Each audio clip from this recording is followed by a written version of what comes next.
Okay,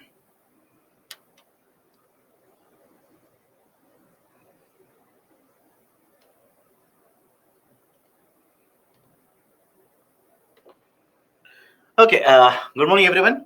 Welcome to Byju's Exam Prep IAS. This is Sham Kagudia. Now, before I start the discussion, if there is no issue with the sound, please give me a thumbs up. Let me know that I'm audible to you so that we can start the discussion. I'm audible. Please give me a thumbs up. Done. Okay. So let's continue where we left off. If you remember correctly, last time that we had a discussion, we were discussing the concept of infrastructure. Correct?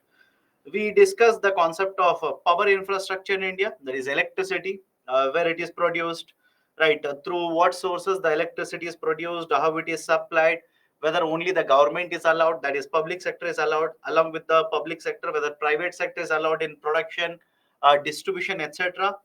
What are the issues in the electricity sector, then what kind of reforms have been implemented by the government. That was the scope of discussion in case of power sector. After that, we had a discussion again in infrastructure only. We had a discussion in case of railway sector.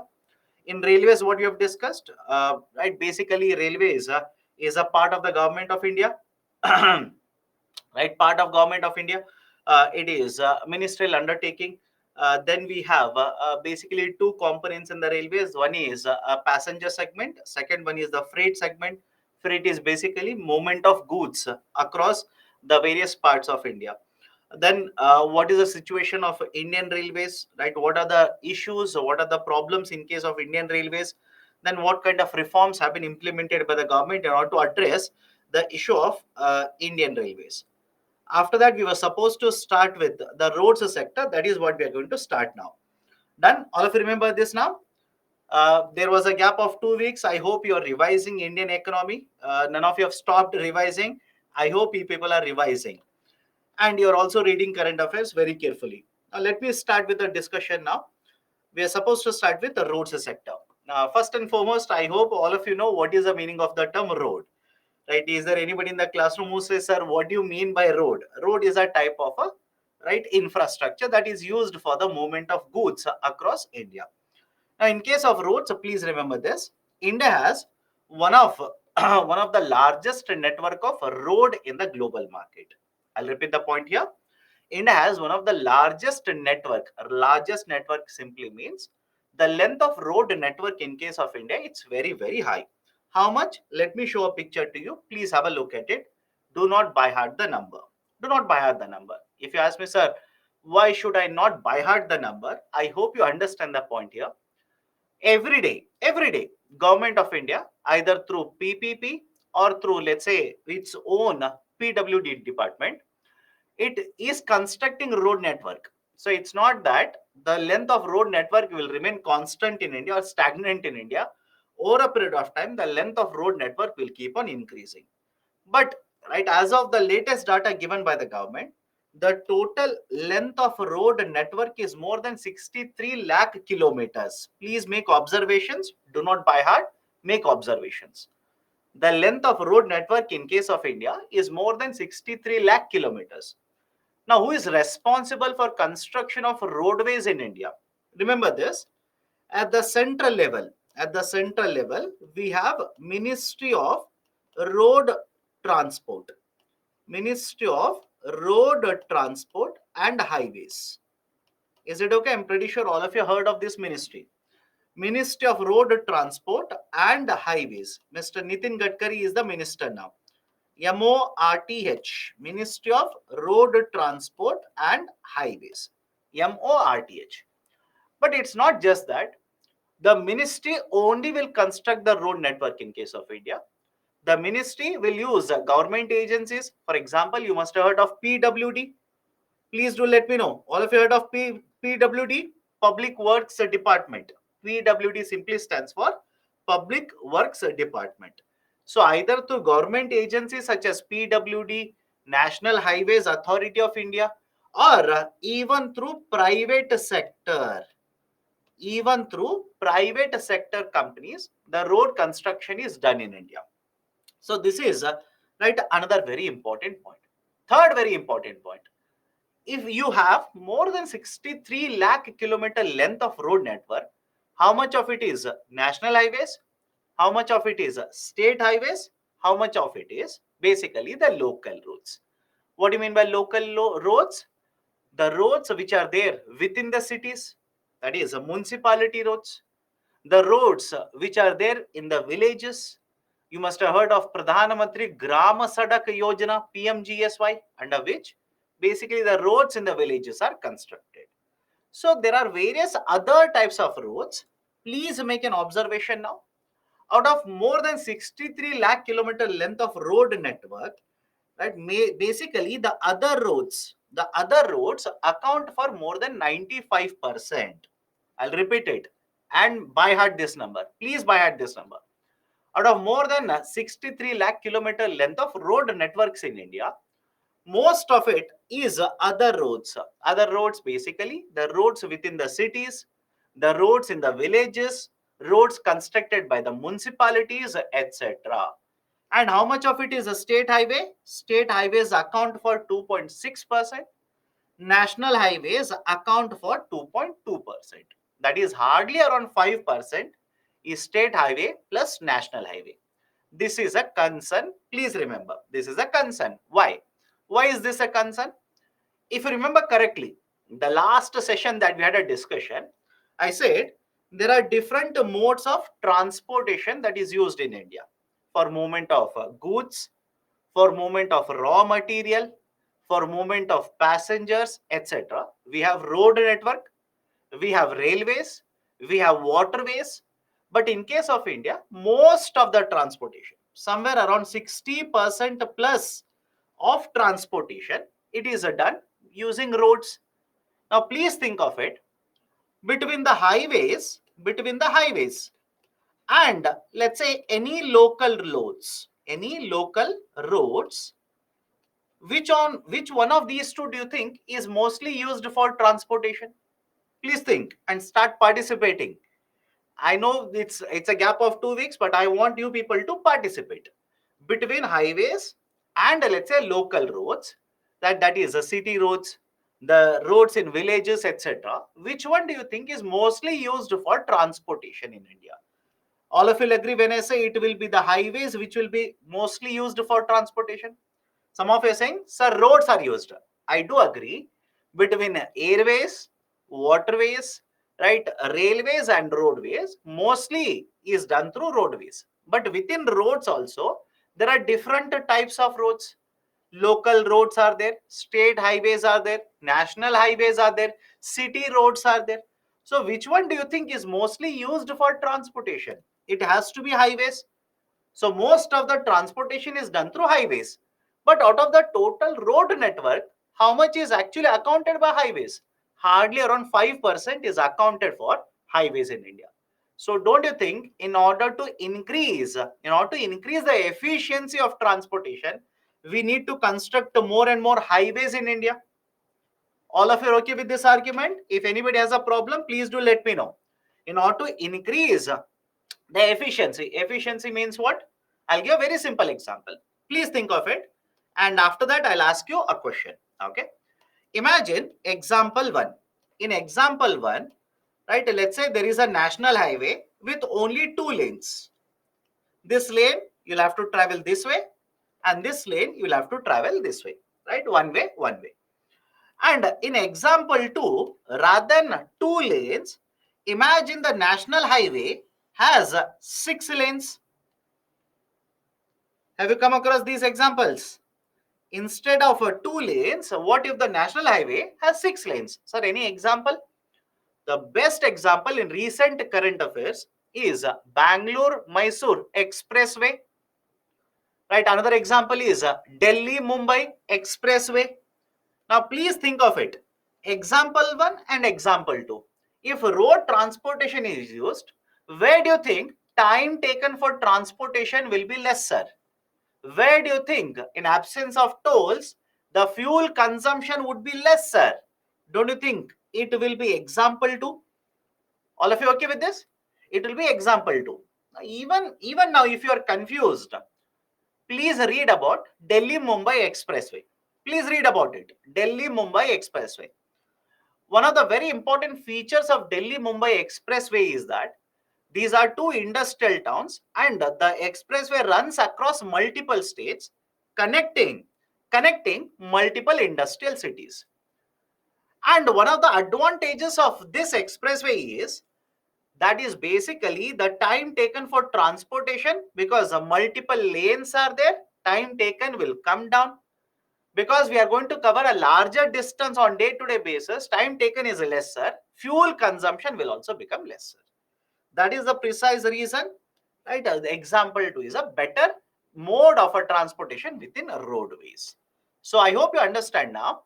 Out of 63 lakh kilometer length of road network, okay, out of 63 lakh kilometer length of road network, only around 5% of road network is highways, and rest of it is other roads. And the second very important point is, within these highways also, a large number of highways are two-laned national highways, four-laned national highways. Rather than this, you require six-lane, eight-lane, 10-laned national highways, so that the transportation will become much more efficient. These are certain very important points. Third, please make an observation towards the right side. Make an observation towards the right side. The total number of PPP projects, right, at the central government level, not at the state level, at the central government level, the total PPP projects in case of India, out of that, 55% of these PPP projects are basically in the roads sector. Whereas we have PPP projects in airways, we have PPP in, right, let's say waterways, we have PPP in many other services sector. So despite having PPP in multiple sectors, two of you are asking what is PPP? PPP basically stands for public-private partnership. PPP stands for public-private partnership. Now, basically, in case of PPP, although different sectors have been opened up for PPP, most of the PPP projects in case of India at the central level are there in the roads sector, are present in the roads sector, right? So, again, argument is simple. We need to diversify PPP projects. Not only in road sector, we need to promote PPP in other sectors as well. Now, having looked at these, let's look at some other issues related to road sector. First point, land acquisition for the development of infrastructure is a problem. Anybody has a problem with the point number 1? In fact, if you have been reading newspapers, very recently, I'm connecting to current affairs now. Very recently, there is a constitutional authority by the name of CAG in India, Comptroller Auditor General. CAG has come out with a report of one of the very important projects of Government of India, Bharatmala Pariyojana. Bharatmala Pariyojana. In fact, I'll take up this particular point separately. There is a scheme of Government of India, Bharatmala Pariyojana. Under Bharatmala Pariyojana, Government of India says we are going to construct more than 70,000 kilometers, more than 70,000 kilometers of national highways in India. The Pariyojana was launched back in 2017. It was launched in 2017, was supposed to be implemented in two phases.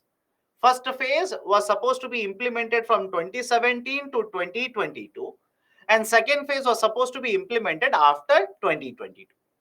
Under the first phase, the target was to construct around 34,000 kilometers of road network. Now, all of you know that we have already crossed 2022. Correct? We have already crossed 2022. Year is already over, which means the phase one of Bharatmala Pariyojana should be completed.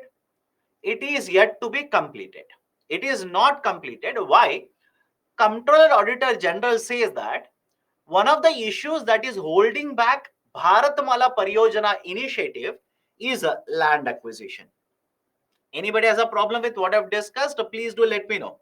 One of the problems which is holding back the implementation of Bharatmala Pariyojana is basically land acquisition. That is, acquiring land for construction of roads is very, very difficult in India. Not only for roads, any kind of infrastructure project, you will face issues of land acquisition.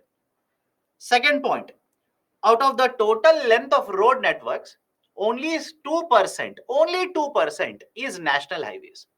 Whereas most of the goods are transported in India are done through roadways, and within roadways, only 2% is national highways. Now, what is the problem? What is the issue? Because the national highways length is just a fraction in India, time taken for transportation will be higher, cost of transportation will be higher. As a result of this, cost of logistics will also be higher. Cost of logistics will also be higher. Look at point number 2 and 3. Right, look at point number 2 and 3. Cost of logistics is also going to increase. And if the cost of logistics is going to increase, will it affect exports? Think of it. Will it harm our exports? Will it harm access to raw materials? Will it delay, or will the cost of transportation, storage, etc. of intermediary goods increase in India? Of course, the answer is simply yes. And that is a precise reason.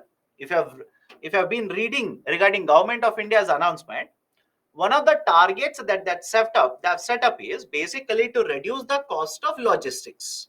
Correct? Government of India wants to reduce the cost of logistics. In case of India, generally the government data says cost of logistics is somewhere around 13 to 14%. We want to reduce it to around 8%. So very low proportion of road network is national highways, and within that also very low percentage is in the form of 6-lane national highways, 8-lane national highways, etc. There are a lot of delays in the completion of projects, whether it is done by the private sector or by the government agencies. Generally, because of either internal factors or external factors, the completion of road infrastructure project is delayed. For example, sir, why is the completion delayed in India? For example, land acquisition. If there is a delay in land acquisition, automatically completion of project is delayed. Because of pandemic, please think of it, because of pandemic, labor is not available, and because the labor is not available, the completion of the project is automatically delayed. Now, what is the problem with the delays in the completion of the project? If there's a delay, rather than completing the project in, let's say, 2 years, if I take 4 years, if I take 5 years, then what is the problem? Right? Is it okay if I say, rather than completing a work in 2 years, if I take 5 years, automatically cost of labor for the project will start increasing? Any problem here? I'll repeat it. Instead of completing the work in 2 years, if I complete it in 5 years, will the cost of labor for the project increase or not? For example, imagine you have hired me, you want to complete the project in 2 days. Simple example, 2 days. Now, rather than 2 days, I will complete the project in 5 days. Will the wages paid by you increase or not? Will the salary paid by you increase or not? Will the cost of raw material increase over a period of time or not? Of course, yes. Cement prices, steel prices, etc. Everything will increase.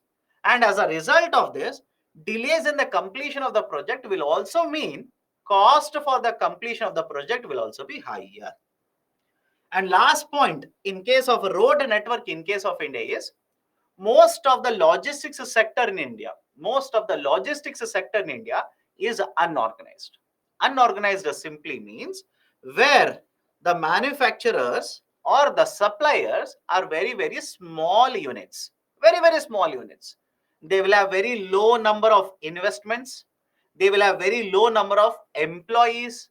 They are regional players. They are not present across India, etc. Now, what is the problem with the unorganized logistics sector?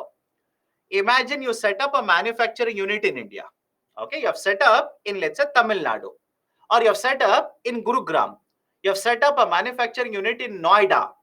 You manufacture there and you want to transport the goods across India.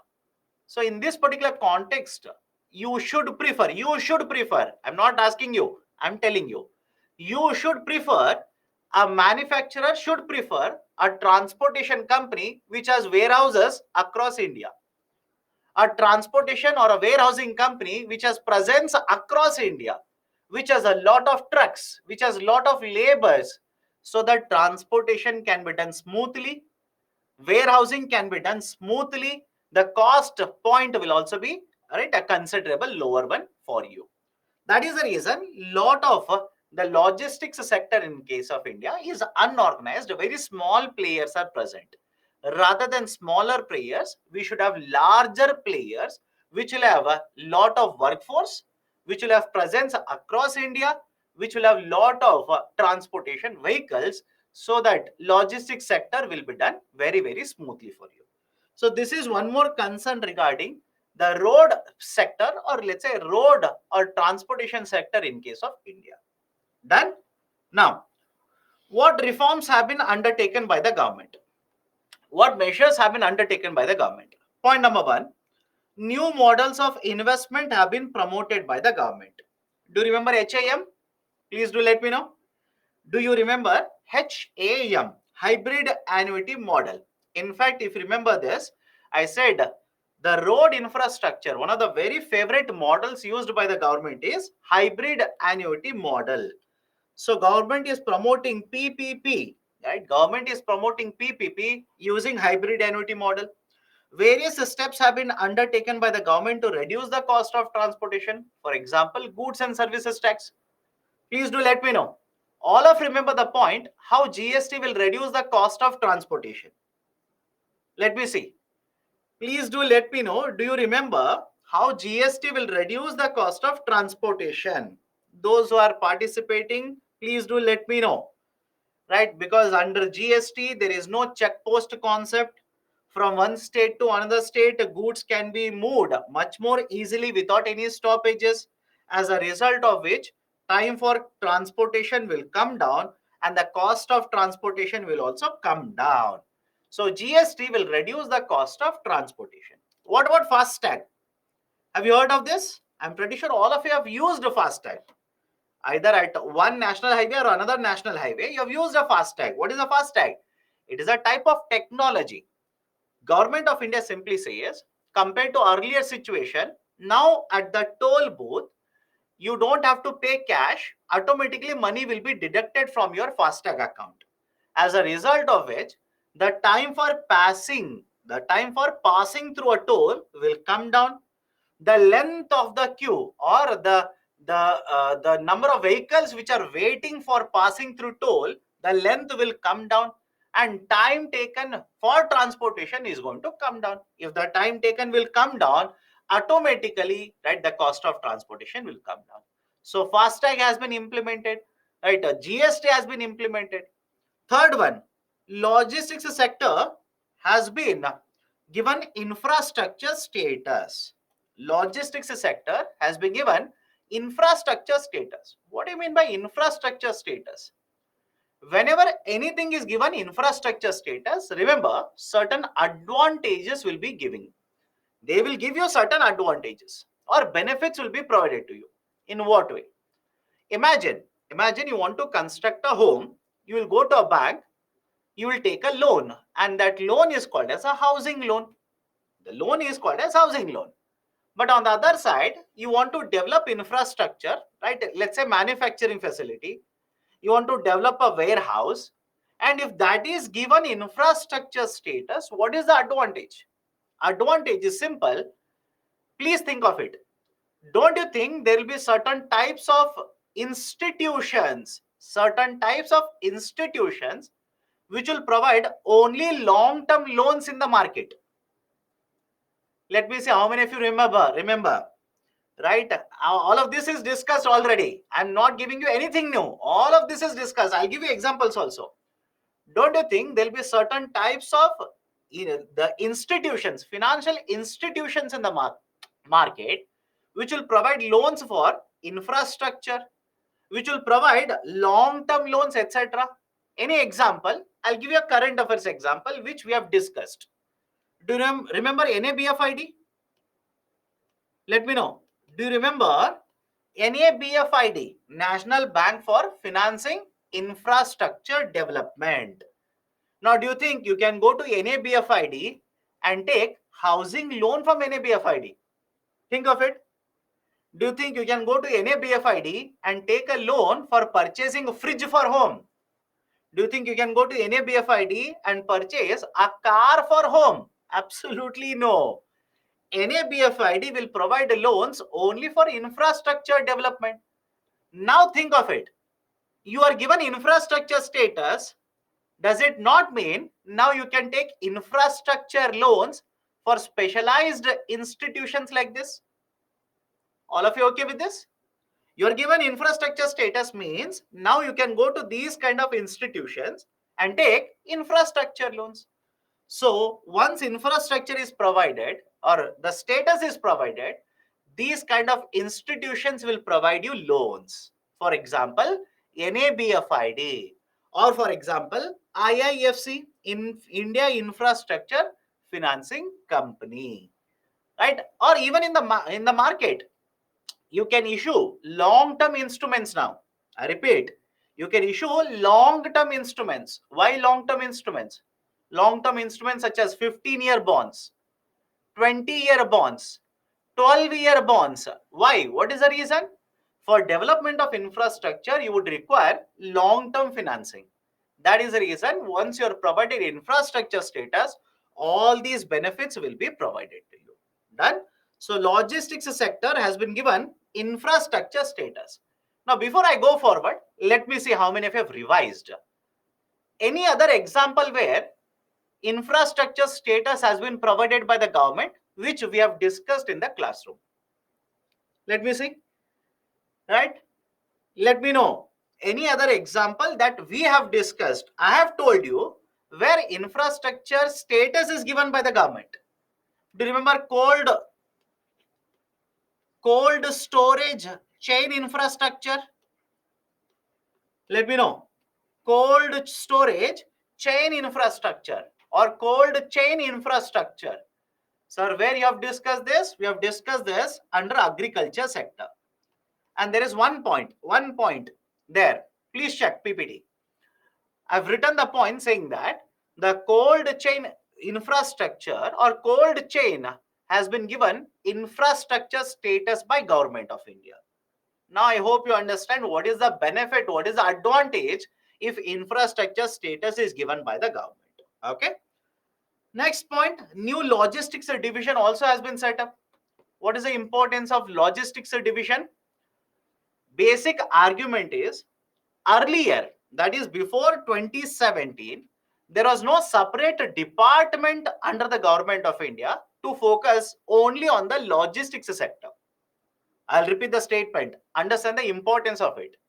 Before 2017, there was no single department which was dedicated to focus and promote growth of only logistics division or logistics sector in India. Now, post 2017, Government of India has set up logistics division. And what is the importance of logistics division? This division will focus and promote only logistics sector. How? The division will provide certain recommendation to Government of India. Right? Certain policy changes can be done. Certain policies need to be amended. Certain policies need to be introduced. If there is any issue with the promotion of logistics sector, this division will provide recommendation to Government of India. So it has been tasked with integrated development of logistics sector by recommending policy changes, improving existing procedures which are followed by various government agencies. If there are any issues in the sector, they will identify the issue and give a recommendation to government. And it will also promote introduction of new type of technology to promote growth of the logistics sector. Right, so these are certain very important points regarding logistics division which has been set up and working right now under Government of India. Apart from this, construction of national highways, Government of India has launched Bharatmala Pariyojana. Under this, I'll repeat it again. Bharatmala Pariyojana was launched in 2017 by Government of India. Under this, more than 70,000 kilometer, more than 70,000 kilometer length of highways would be constructed. This is going to be implemented in two phases. One was supposed to be implemented from 2017 to 2022, and second one is supposed to be implemented starting 2022, right after the first phase is over. Now, under the first phase, around 35,000 kilometer, around, I'm rounding off the number, around 35,000 kilometer length of national highways have been targeted. What kind of national highways? We'll be constructing national highways along the right border regions in India. We'll be constructing national highways in the coastal regions. We'll be constructing expressways, etc. That is basically promotion of national highway road connectivity under Bharatmala Pariyojana. And finally, one more very important reform, Bhumi Rashi portal, which has been set up by Ministry of Road Transportation and Highways. Ministry of Road Transportation and Highways, Bhumi Rashi portal. Now, before I go forward, let me know how many of you read today's newspaper.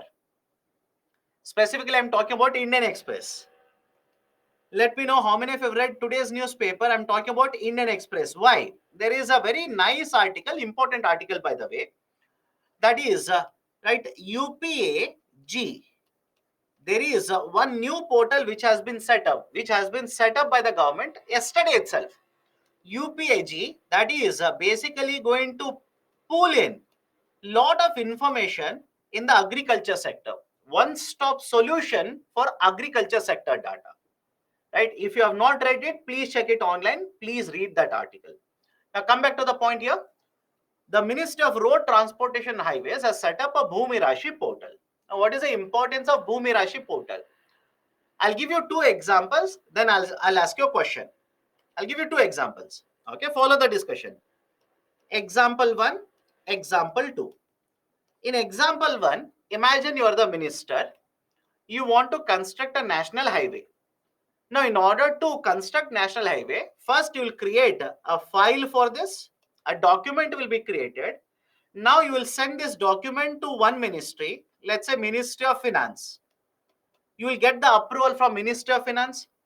Next, this file will be sent to, right, let's say Ministry of Urban Development, because you are constructing roads in urban part of India. That will also be approved. Next, you will send this file to Ministry of Environment. You'll send this file to whom? Ministry of Environment. This is one example. Example 2, you will create a portal, and in the portal, you will create a proposal. Think of this. In the portal, you will create a proposal for construction of highways. Now, simultaneously, you will share this proposal with all the ministries and departments from whom you require approvals. Now, please tell me, where do you think the process will be much easier, much smoother, and time consumption for getting approvals will be very low? Will it be in example 1 or example 2?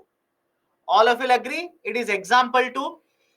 Yes or no? Anybody wants to counter my argument? Please do let me know. All of you will agree this is example 2. Right? In example 2, the process is much smooth. Process is much faster. The time consumption for getting approvals, getting land acquired will also be much lower. That is exactly how Bhumi Rashi portal is going to help. Bhumi Rashi portal, right, have a look at this, has made land acquisition for the national highways. The portal has made land acquisition for the national highways much more transparent, much more faster. Right? That is very important. It has made the process of acquiring land, getting approvals much more faster. In fact, have a look at this. After launching the portal, the processing time for land acquisition, which was earlier taking weeks together, was taking months together, now has been reduced to just 2 weeks. From 5 weeks, 6 weeks, 8 weeks, now it is taking just 2 weeks to get all the approvals that is required. That is the importance of Bhumi Rashi portal. Done? These are certain very important reforms that have been undertaken by the government in order to promote road infrastructure in India. Now, before I go forward, anybody has any kind of a doubt regarding what I've discussed so far, please do let me know. Otherwise, I'll go to the next point of infrastructure. What is GST? Arey Baba, how can I discuss what is GST now? What is exactly the doubt? If you ask me what is GST, it will take one full day to explain what is GST now, right? Any doubts? What is HAM model? Hybrid annuity model. Please open the PPT. In earlier classes, we have discussed this. Under hybrid annuity model, it's a type of PPP, public-private partnership, wherein whatever is the project cost, 40% of the project cost is paid by the government upfront in the first 5 years. Remaining 60% has to be invested by the private sector, which will be repaid by the government along with the interest, but over a period of time. That market is, or that model is called as hybrid annuity model. Okay. How GST will reduce the cost? Earlier, whenever you wanted to move the goods from one state to another state, you are supposed to stop at the check post, that is at interstate border, stop at the check post, provide all the documentation, then move into the second state. As per Government of India, whenever you took, right, let's say 1 day, 2 days, or whatever the number of hours to transport the goods across one state to the other state, or one state to the, let's say, third state, 25% of the time was taken at the check post itself, which meant if you took 4 days to transport goods, out of 4 days, 1 day you spent at the check post. That will increase the time taken for transportation and also cost of transportation.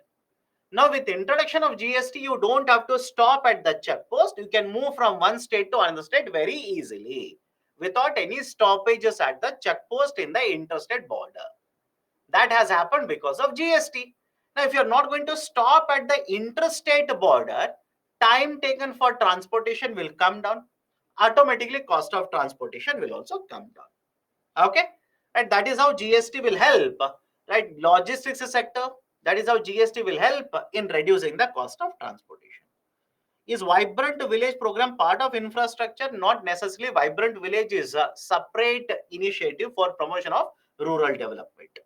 Okay, now next, port sector. Okay, now what do you need to understand in case of port sector? Point number one, in case of India, ports are generally divided into major ports and minor ports. Instead of saying minor ports, they will also use one more term, non-major ports. Major and non-major or minor ports. How many major ports are operating in India? There are 12 operational major ports in India. I repeat, there are 12 operational major ports in India. And it's not very difficult to understand. Where do you think ports are present in India? Do you think ports are present, or the, let's say, major ports are present in Madhya Pradesh? Look at the name of the state. Do you think these are present in inland states? No. These are present along the coastline. And if you look at it, there are 6 major ports in the east coastline, and there are 6 major ports along the west coastline. Right? There are 12 major operational ports which are present in India. Now, what is the importance of calling them as major ports? Whenever any port is classified as a major port, please remember this, the power to regulate, the overview powers, the regulatory powers on these major ports will always come under the central government. That is the importance. I repeat, whenever you classify any port as a major port, the regulatory power over the major port is with the central government. And whenever you classify this port as a non-major port or a minor port, the regulatory powers are with the state government. So there are 12 major ports in India. All these 12 major ports come under the jurisdiction of the central government. Central government has introduced a law for this. The name for this law is Major Port Authorities Act, MPAA. Right, through this Major Port Authorities Act, all these 12 major ports are regulated or right basically operated by Government of India. Now these 12 major ports account for 54% of cargo. Now if you ask me, sir, what do you mean by cargo? Cargo is a very generic term. Please think of it. It's a very generic term. That is, anything that is imported or exported is basically called as a cargo. Some of you will ask me, sir, why not call it as a good? Please think of it. Can you say steel? Right? Think of this. The steel, right? The product steel, right, is basically derived from a ore. All of you okay with this? There is a ore, and you will purify the ore to get steel. Now you will use the steel to manufacture car. Out of all these three, can I simply say car is a proper good? Car can be referred as a good. But what if you export iron ore to China? Can you call it as a good? Think of it. Right? Not necessarily. You will import solar cells. You will import lithium ion cells. You will import a lot of raw materials. You will import a lot of intermediary goods, etc. So all of them cannot be used the term good. That is the reason collectively all of them are referred as cargo. So 54% of the cargo in India is handled by the major ports, and around 45%, around 54 by major ports, around 45% basically by non-major ports. And there are more than 200 non-major ports or minor ports which come under the jurisdiction of the state government are operational in India. Done? Right? So this is basically the division of port infrastructure in the domestic market. Now, before I go forward, please have a look at the picture. Please have a look at the picture. Can you see, right? This is a picture of a port infrastructure. Why are you, right? Why should you look at it? Because when I talk about port infrastructure issues, you should know how the port looks like. So this is the port infrastructure. There is a road connectivity, right? And using this road connectivity, you can enter into the port infrastructure. Containers, the containers containing the cargo are loaded here. There are vessels or ships standing here. All of you okay with this? There are vessels or ships which are standing here. And right, please have a look at the picture here. There are a lot of machineries, lot of technology that is used either to offload the cargo containers or load the cargo containers into the ships. Now please do let me know, is any point not okay with any of you? Right? Why all these points are important? When I suddenly say road infrastructure should be good, none of you should have a doubt why road infrastructure is actually required in the port infrastructure. I'll repeat it again. What you need to observe. UPSC will not ask you to draw the picture. Don't waste your time. Just observe here. There is a road connectivity in the port infrastructure. Second, containers are present having cargo. Either it is a cargo which is imported or cargo which has to be exported. Now there are vessels or ships which are standing here, and you need a certain type of infrastructure. That is simply crane which is present here. Either if you want to load the containers into the vessel or unload the containers from the vessel. Now this is basically the port infrastructure. Now, what are the issues? I'll go one by one. Please remember the picture. Automatically it will be very clear to you. Point number one, turnaround time is very high in India. Turn around time. I'll start using the short form now. TAT. TAT basically stands for turn around time. What do you mean by turn around time? For a vessel to come to the port in India, then stand, then use the cranes to unload the containers or load the containers, and the vessel will start moving. Right? All of you okay? Time will be consumed for it. I'll repeat it again. What is turnaround time? Imagine right now, right? Let's say 11 a.m. A vessel will come to the port. Now it will stand. You will use a certain machinery to load the cargo into the vessel. And now, after all the cargo is loaded onto the vessel will start moving.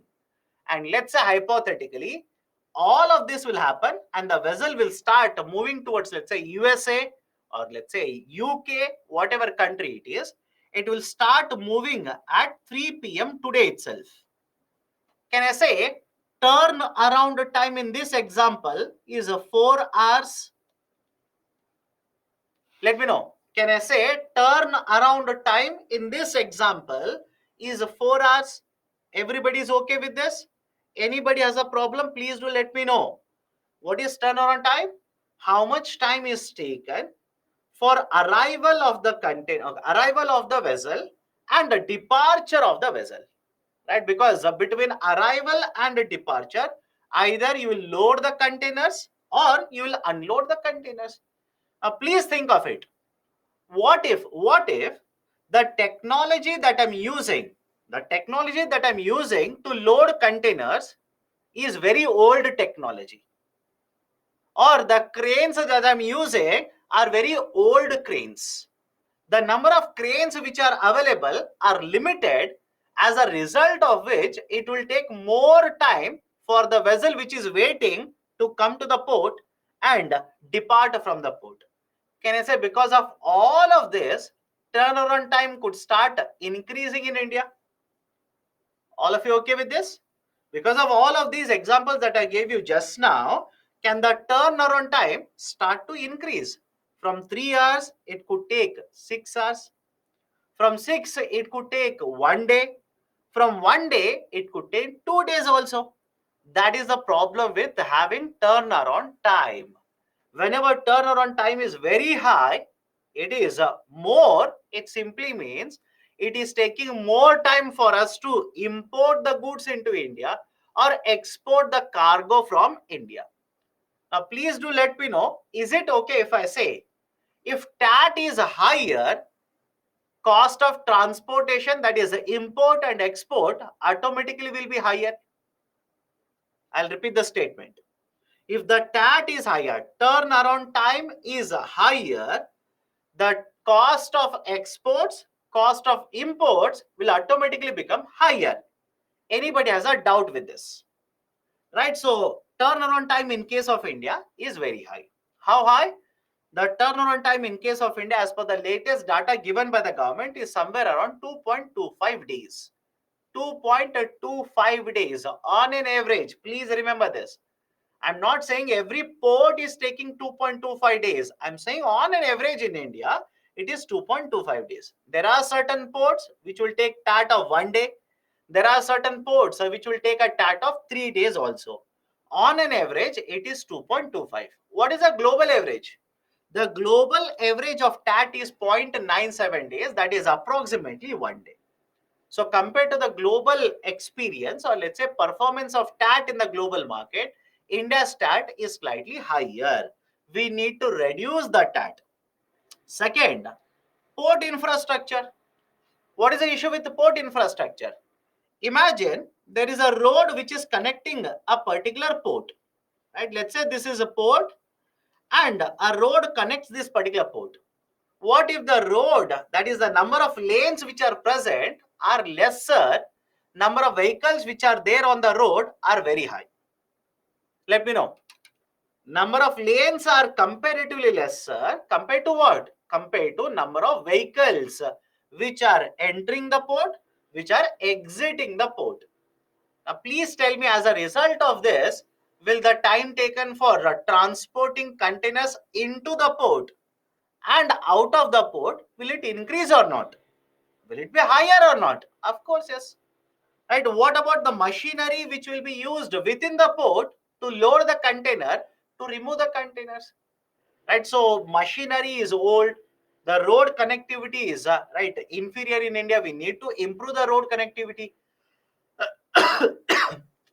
Third issue, suboptimal modal mix.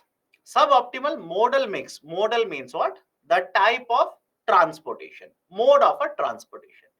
We can use waterways in India. We can use roadways. We can use right airways. You can use railways. But in case of India, most of the transportation is done through roadways. Now, instead of this, imagine you start using waterways. Let me know. Instead of roadways, you start using waterways. Will the cost of transportation automatically come down or not? Of course, yes. If you want to remember this data, please remember this. If you transport a good using roadways and compare this of transporting the same good using waterways, the cost of transportation through waterways is approximately 1/6 of cost of transportation through roadways. Am I clear to you? Anybody has a problem? I'll repeat it again. If there's a problem, please do let me know. I'll repeat it. If you transport a good through roadways, you will incur certain expenditure. Same good is transported through waterways. So the cost of transporting through waterways is approximately 1/6 of cost of transporting through roadways, which means cost of transportation in waterways is very, very low, very, very low compared to roadways. But in case of India, more than 60% of transportation is done through roadways itself. So there is a suboptimal modal mix that we need to address it. And that's the reason now Government of India is actually promoting waterways in India. I'll come to waterways, just give me a couple of minutes. So time consumption for customs is also comparatively higher. Customs means what? Imagine, I'll give a very simple example. I'll connect it to current affairs. All of you know that Government of India is considering imposing certain restrictions over importing of laptops in India. All of you have come across this? Government of India, as of now, it is supposed to start from 1st of November. Whether it will happen or not, I don't know. You'll have to wait.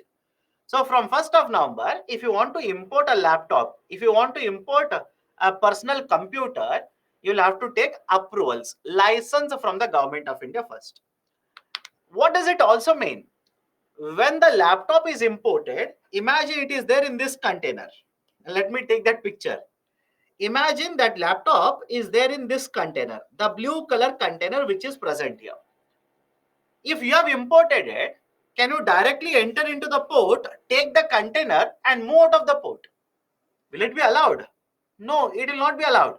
What you need to do is, first you will have to take the license that Government of India has issued to you. You will have to go to the port authorities, customs officials.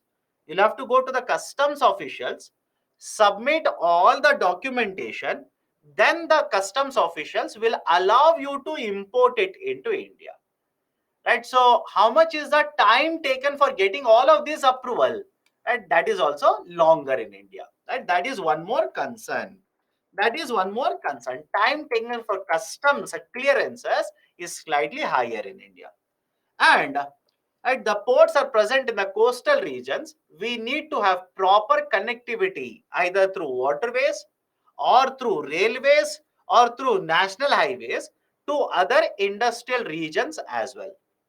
For example, you have manufactured something in, let's say, Madhya Pradesh. You need to ensure that there's a proper waterway connection to the port area because you want to export it. You need to ensure there is a proper railway connectivity for this industrial region connecting with port region so that easily the goods can be transported to the port. So one more problem is linkages with inner parts of India, inner regions of India. We need to promote these transportation linkages as well. So these are some of the issues in the port sector. Now, what reforms have been taken? I'll discuss two very important reforms. Two very, very important reforms. First one is Sagarmala initiative and the second one is inland waterways. Now, what is the Sagarmala initiative? Under Sagarmala initiative, Government of India has identified certain ports. Either the ports will be developed or ports will be modernized by the government. Is it okay? I'll repeat it again. Under Sagarmala means basically a string, a connection of these ports. Under the Sagarmala initiative, Government of India says I've identified certain ports. Now these ports will be developed by the government, or the ports will be modernized by the government. So what are the objectives? What are we trying to achieve under the Sagarmala? One, I want to reduce the cost of transportation. I want to reduce the cost of transportation. Just give me some time, you'll understand how we will be able to do that. Don't worry, I'll explain it. Have patience. I want to reduce the cost of transportation. Point number one. Point number two, we want to promote export competitiveness. And if you look at the point number one, if you reduce the cost of transportation, automatically the market price will come down. And if the market price will come down, export competitiveness automatically will increase. Point number three, the future industries will be located nearby the coastal region. Sir, what do you mean by this? Imagine you are manufacturing this bottle in the special economic zone. I hope you remember SEC as well. Imagine you are manufacturing this bottle in the special economic zone. Now, please tell me what is beneficial for you in terms of exports. What is beneficial? Location of this SEZ nearby the port or in inner part of India. Think of it. Participate and answer, only then it becomes easier for you. If you are manufacturing this bottle in the SEZ, where do you think the SEZ should be located? Should it be located nearby the port or far away from the port? Let's say such as in states such as let's say Madhya Pradesh. So I hope you understand why industries should be developed near the coastal regions, right? Because if you are targeting exports, if your objective is to promote export, it is basically making more sense to set up these industries near the coastal regions. So for example, coastal special economic zone, it makes perfect sense. Done? Okay. uh, but it will create a deindustrialization in non-coastal regions. My dear, please understand this. SCGs can be present in the manufacturing sector. SCGs can be present in the services sector as well. Right? There are two students who are saying, if you're going to promote manufacturing in the coastal region, what about other states? That's the reason I took this example of bottle. If you are going to manufacture and export this bottle, it makes more sense to set up SCG nearby the coastal region. But if you are an SCG which is present in the services sector, if you are an SCG which is present in the service sector, don't you think it doesn't matter where you are present throughout India? Because SCGs are intangible, sorry, services are intangibles. These are invisibles. You don't require ships to transport services. I hope you understand my point. For example, software services, right? It can be present in any part of India. That SCG can be present in any part of India. Why? Right? You don't require a ship to export the services to rest of the world. So I hope you understand. Manufacturing SCGs, it makes more sense to be located along the coastline. That is the point I'm trying to make. Optimizing the time and the cost of container movement. EXIM basically means export and import container movement. So these are the objectives under Sagarmala. How are we going to achieve it? How are we going to achieve it? Point number one, we will modernize the ports. We will develop new ports, and the ports which are already present, we will modernize. Modernize means what? New type of technology will be introduced in these older ports. Now, please think of it. If you introduce a new type of technology, will it help in reducing the time taken for the container movement? Will it help basically in reducing the cost of logistics, cost of transportation, etc.? Second, we are going to upgrade rail connectivity, road connectivity, inland water connectivity to connect inner parts of India with the port sector. Right? If you have, let's say, there is one industrial town and there's a port nearby. Road connectivity is there, but the road is very old. We will upgrade the road connectivity. Rail connectivity is there. We will provide much faster train connectivity connecting these two port areas, or let's say industrial area with the port area. Waterways will be developed so that the cost of transportation will come down, export competitiveness will increase. We will promote a coastal special economic zones, will promote industries in the coastal region, and finally, we will also promote a coastal community development. How? We will promote a fishing industry in the coastal region, will promote tourism projects in the coastal region, etc. So by doing all of this, the community development in the coastal region will also be promoted. So these are the four very important pillars of port-led development. Any problem with what we have discussed so far, please do let me know. Any problem? Otherwise, I'll go forward. Related to this, there is one more very important reform, the concept of waterways, the idea of national waterways. Now, what do you mean by waterway here? Let me take a very simple example. Have you heard of MV Ganga Vilas? Let me know. If you have not heard of it, it simply means you are not reading current affairs correctly. Very simple idea. If you have not heard of it, you are not reading current affairs very correctly. Why? 3 or 4 months ago, Government of India launched a project called as MV Ganga Vilas. It is basically a tourism project. Correct? It is basically a tourism project. Right? What is this tourism project I'm talking about? Right? A ship is carrying passengers. Tourist. Simple. A ship is carrying passengers or tourists, which is going to connect different tourist destinations along the river flow. Along the river flow. Very simple idea. Now think of it. Can we use the flow of river? I repeat, can we use the flow of river to transport passengers as well as goods now? Is it okay? I'll repeat it again. Can we use the flow of river or canal water for movement of goods as well as movement of passengers? And when this water is flowing in a river, water is flowing in, let's say, a canal, etc., this is called as a waterway. All of you okay with this? Right? A river, canal, lakes, etc., where water is flowing, this is called as waterways. And Government of India says such waterways will now be used for the movement of the goods, for the movement of a passenger, for movement of a raw material, etc., etc. Right? That is basically the concept of waterways, or else they will also use the term inland waterways. Inland waterways. Now, what are the points here? Inland waterways, the total length of navigable water.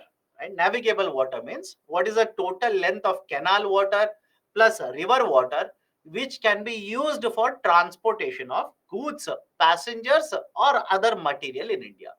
The total length of navigable waters in India is 20,200 kilometers, right? More than 20,000 kilometers.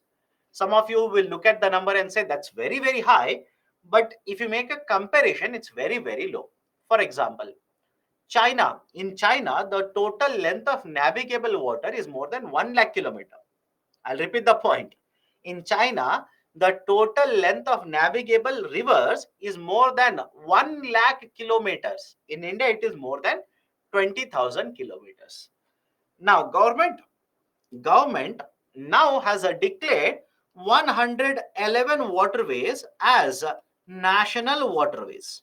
I repeat, Government of India has declared 111 waterways as national waterways. Right now, what do you mean by national waterways? Imagine a river is connecting multiple states. Right? I'm pretty sure all of you have come across this.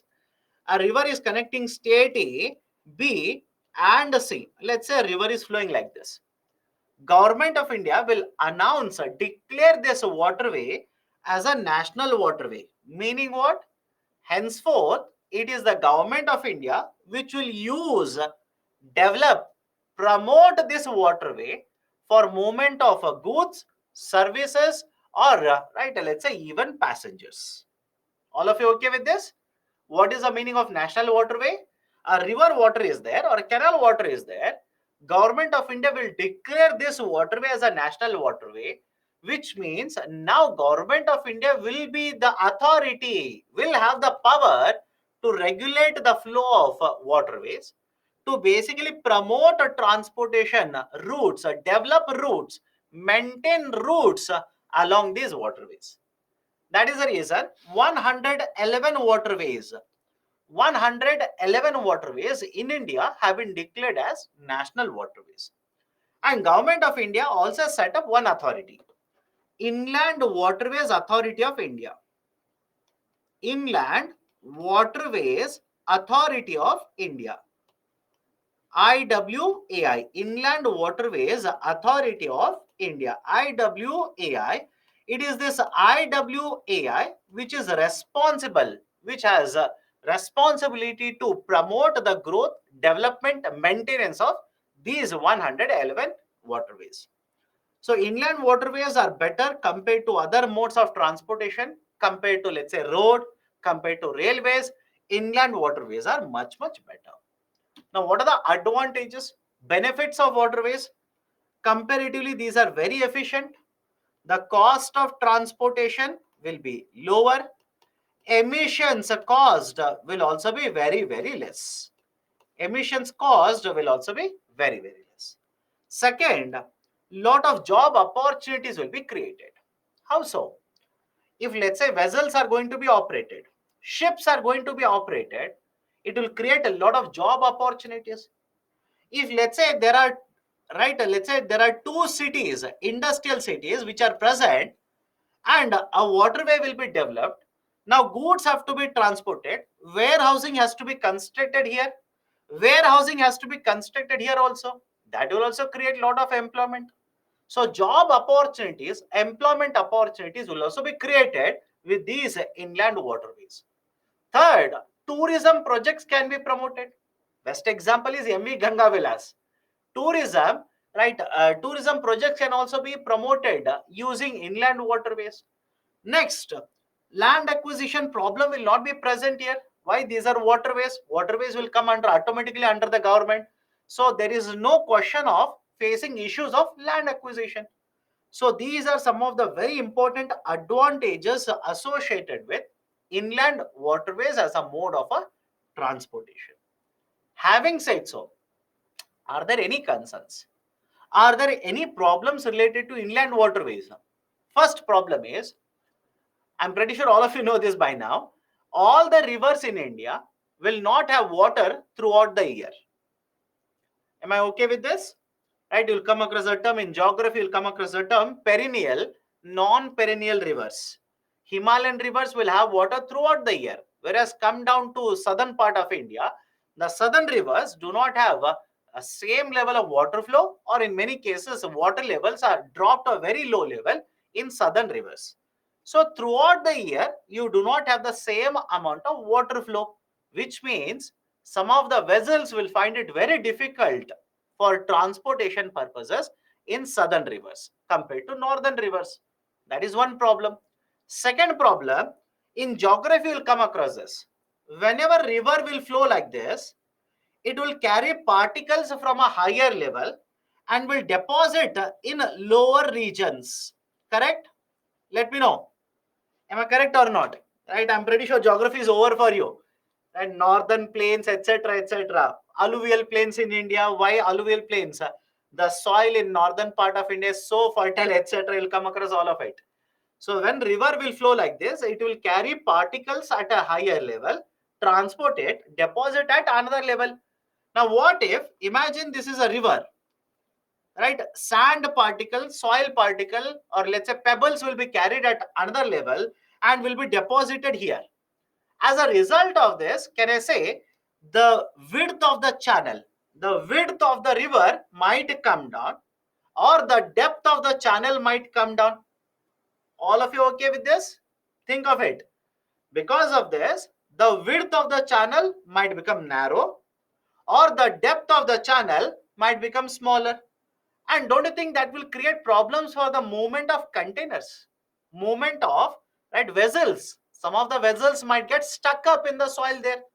So this is basically the problem which will arise because of silting. Silting means deposition of finer particles, silt particles or soil particles. So silting will take place, as a result of which the depth of the channel might come down or width of the channel might actually come down. And not to ensure that this will not happen, continuously you will have to use equipments to remove the silt from the riverbed. You'll have to remove the silt from the riverbed, and that will incur expenditure, and this is called as dredging. So the process of dredging is done on a continuous basis in order to ensure silting will not become a problem for transportation, which means expenditure is incurred on periodical basis here. So first one, the rivers are not perennial. All the rivers will not have a same amount of water flow throughout the year. Second one, silting might be caused, as a result of which we'll have to incur expenditure for dredging process. Third one, for development of infrastructure such as warehousing, purchasing of vessels, hiring people, lot of money has to be spent. A lot of investment requirement is there. And finally, if you are going to develop warehouses, if you are going to use this waterways, canal water, etc., for movement of ships, vessels, etc., what will happen to what will happen to ecosystem in the rivers? What will happen to the forest which is present along the river flow, etc.? So loss of ecosystem is also a concern regarding inland waterways mode of a growth. Done? Right. So these are some of the issues or concerns regarding inland waterways, and right, basically connected to the overall port infrastructure or water as a mode of a transportation.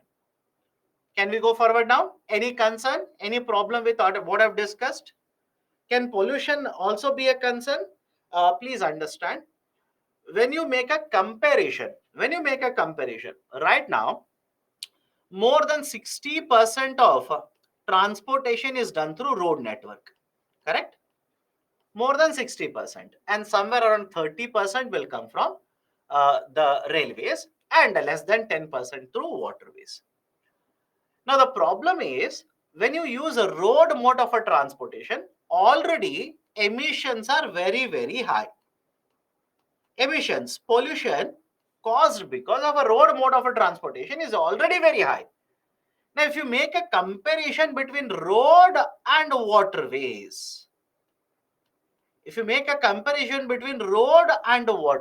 the pollution that will be caused will be very less. So that is the precise reason why Government of India wants some of the transportation to be shifted from road to waterways. Will pollution be caused in waterways? Of course, yes. If fuel is consumed, you want to move a ship. No doubt, water is flowing. Water will do some amount of work for you. But it's not just water. Ship to move is going to consume fuel. If they are going to consume fuel, means emissions will be caused. But how much are the emissions compared to road? These emissions are very low. That is where waterways will score or will have a benefit compared to road mode of a transportation. Is the point clear to all of you? Okay. Now, one more type of infrastructure in India, that is airports. Now, historically, if you look at airports in India, historically, airports were developed by Government of India, right? Government of India. Either the airports were developed for military purposes, or airports were developed by civilian purposes. And we have certain airports where the ports are used for civilian purposes as well as for transportation purposes. You will import something, you will export something, etc. But over a period of time, Government of India, rather than only Government of India developing airports, government is also promoting the development, maintenance of the airports through public-private partnerships. Correct? Have you come across examples in the newspapers? Right? Examples. I'll give you examples. For example, if you look at Hyderabad airport, it is maintained or operated by a private sector. If you look at Delhi airport, right, there is also there is also a private sector which is present there. So there are many airports which are operating in India, but now these are operated under the model of public-private partnership, under the model of PPP, public-private partnership. So historically, only government of India used to develop it, but over a period of time, it has allowed even the private sector to develop, to operate, maintain the airports in the domestic market or in Indian market. Now, in case of India, if we talk about airport, right, rather than look at only airport, let's expand the discussion. Let's cover civil aviation market. Civil aviation simply means what? The mode of a transportation which is used by the common man, right, such as you, such as me, such as many others, to move from one point to another point, either to move from Delhi to Bangalore or Delhi to New York, Delhi to UK, right? One more mode of a transportation, that is air mode of a transportation. Now, what are the concerns in case of India? What are the problems of a civil aviation market in case of India? Point number one. Let's go point by point. The civil aviation market, that is aeroplanes, use a fuel, and the name of the fuel is called as aviation turbine fuel, ATF. All of you heard of this? The name of the fuel is called as aviation turbine fuel, ATF. Now, we are majorly dependent on the import of crude. All of you agree with me? We are majorly dependent on the import of fuel, that is crude oil. And one of the components of the crude oil is the aviation turbine fuel, ATF. Now, please tell me, if there's a variation in the crude oil prices in the international market, will it affect ATF prices in India or not? Simple question to all of you. If there is a variation of crude oil prices, either the prices will go up or go down, doesn't matter. If there's a variation of crude oil prices in the international market, will it have an impact on ATF prices in India? Of course, answer is yes. Point number one, please remember this. ATF prices are very volatile in the domestic market. Volatile means fluctuate a lot, keeps on fluctuating. Point number one. Point number two, whenever any aviation company is there, because they will purchase ATF, use the ATF for flying of the aeroplanes, lot of ticket price, majority component of ticket price is aviation turbine fuel itself. Now connect both of these points. Please tell me, because of crude oil prices in the international market, don't you think ticket prices in the domestic market will also fluctuate a lot? All of you okay with this point? Ticket prices in the domestic market will fluctuate a lot. These are not constant. These are never constant. These will fluctuate a lot. Both are connected. Both are connected. Let me add more complexity, one more layer to this. Let me know. ATF, does it attract GST in India? Does ATF have GST rate in India? Is there a GST rate on ATF? Answer is no. Don't say yes. Answer is no. Some of you are saying yes. No. Right now, there is no GST on ATF, my dear. Please check. Please check. There is no GST on ATF right now. On petrol? No. On diesel? No. Right? So, on fuels, there is no GST. We can do that. But we do not have GST, goods and services tax, which means central government will have its own tax rate, plus state government will also have its own tax rate. And because there are two taxes which are independently imposed by the center and state, don't you think the tax rates will also ensure the ATF prices which are paid by the companies are very high? And because they are not part of GST, will the companies get input tax credit on this? One more question to you now. Because these are not part of GST, will the companies, right, let's say such as SpiceJet, such as Indigo, right, etc., will they get input tax credit on this? Absolutely no. They will not get ITC. Means what? Because of all of this, the prices, whatever we pay, it includes taxes imposed by the government, and the aviation companies will simply transfer these taxes, the burden of taxation, to the customer. So because of all of these factors, ATF prices are very high, hence ticket prices are also very high. All of you okay with this particular point? Let me know.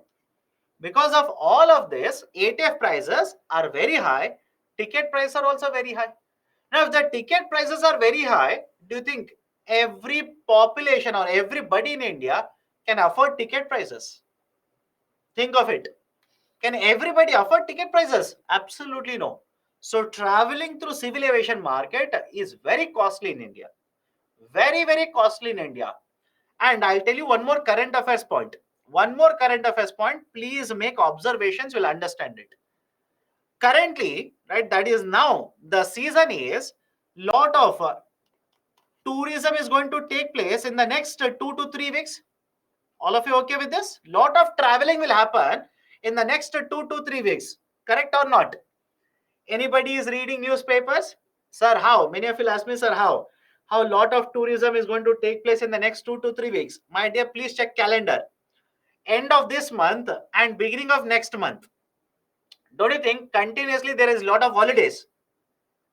Think of it. Observe, you will understand how market behaves.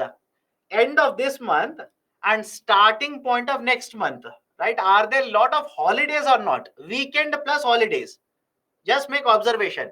2nd October, 28th or 29th, there is one more holiday. Then there is a weekend. Long weekend is going to take place in the next 2 weeks. Now, because of long weekend, demand for civil aviation, will it be high or not? Simple idea. Because of long weekend, demand for civil aviation will start increasing. On one side, demand is increasing. On the other hand, do you think supply is increasing in the domestic market? Think of it. On one side, demand is going to be very high. But on the other hand, is the supply increasing? No. Right? I hope you understand why. Many of the civil aviation companies are shutting down. Many of them are not operating. Many of the regional players have shut down, which means a supply has constraints. Supply has various constraint, whereas right, demand is increasing. Demand is going to be very high. Tell me, as a result of this, what is going to happen to ticket prices now?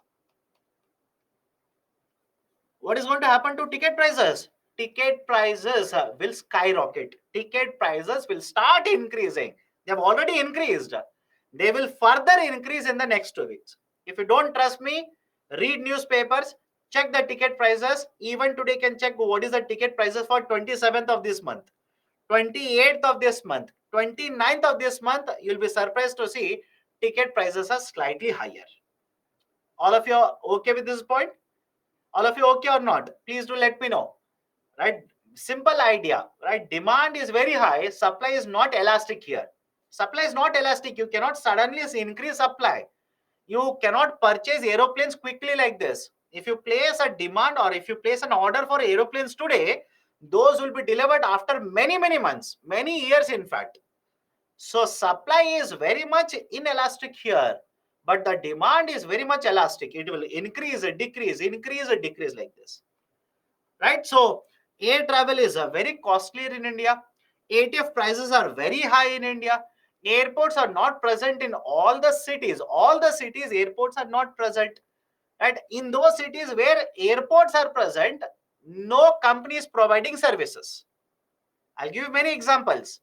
There are many cities in India, such as there is a city in Maharashtra called as Miraj. There's a city in Karnataka called as Hubli. Right? There are various cities across India where airports are present, but companies are not providing services. Why? Reason is simple.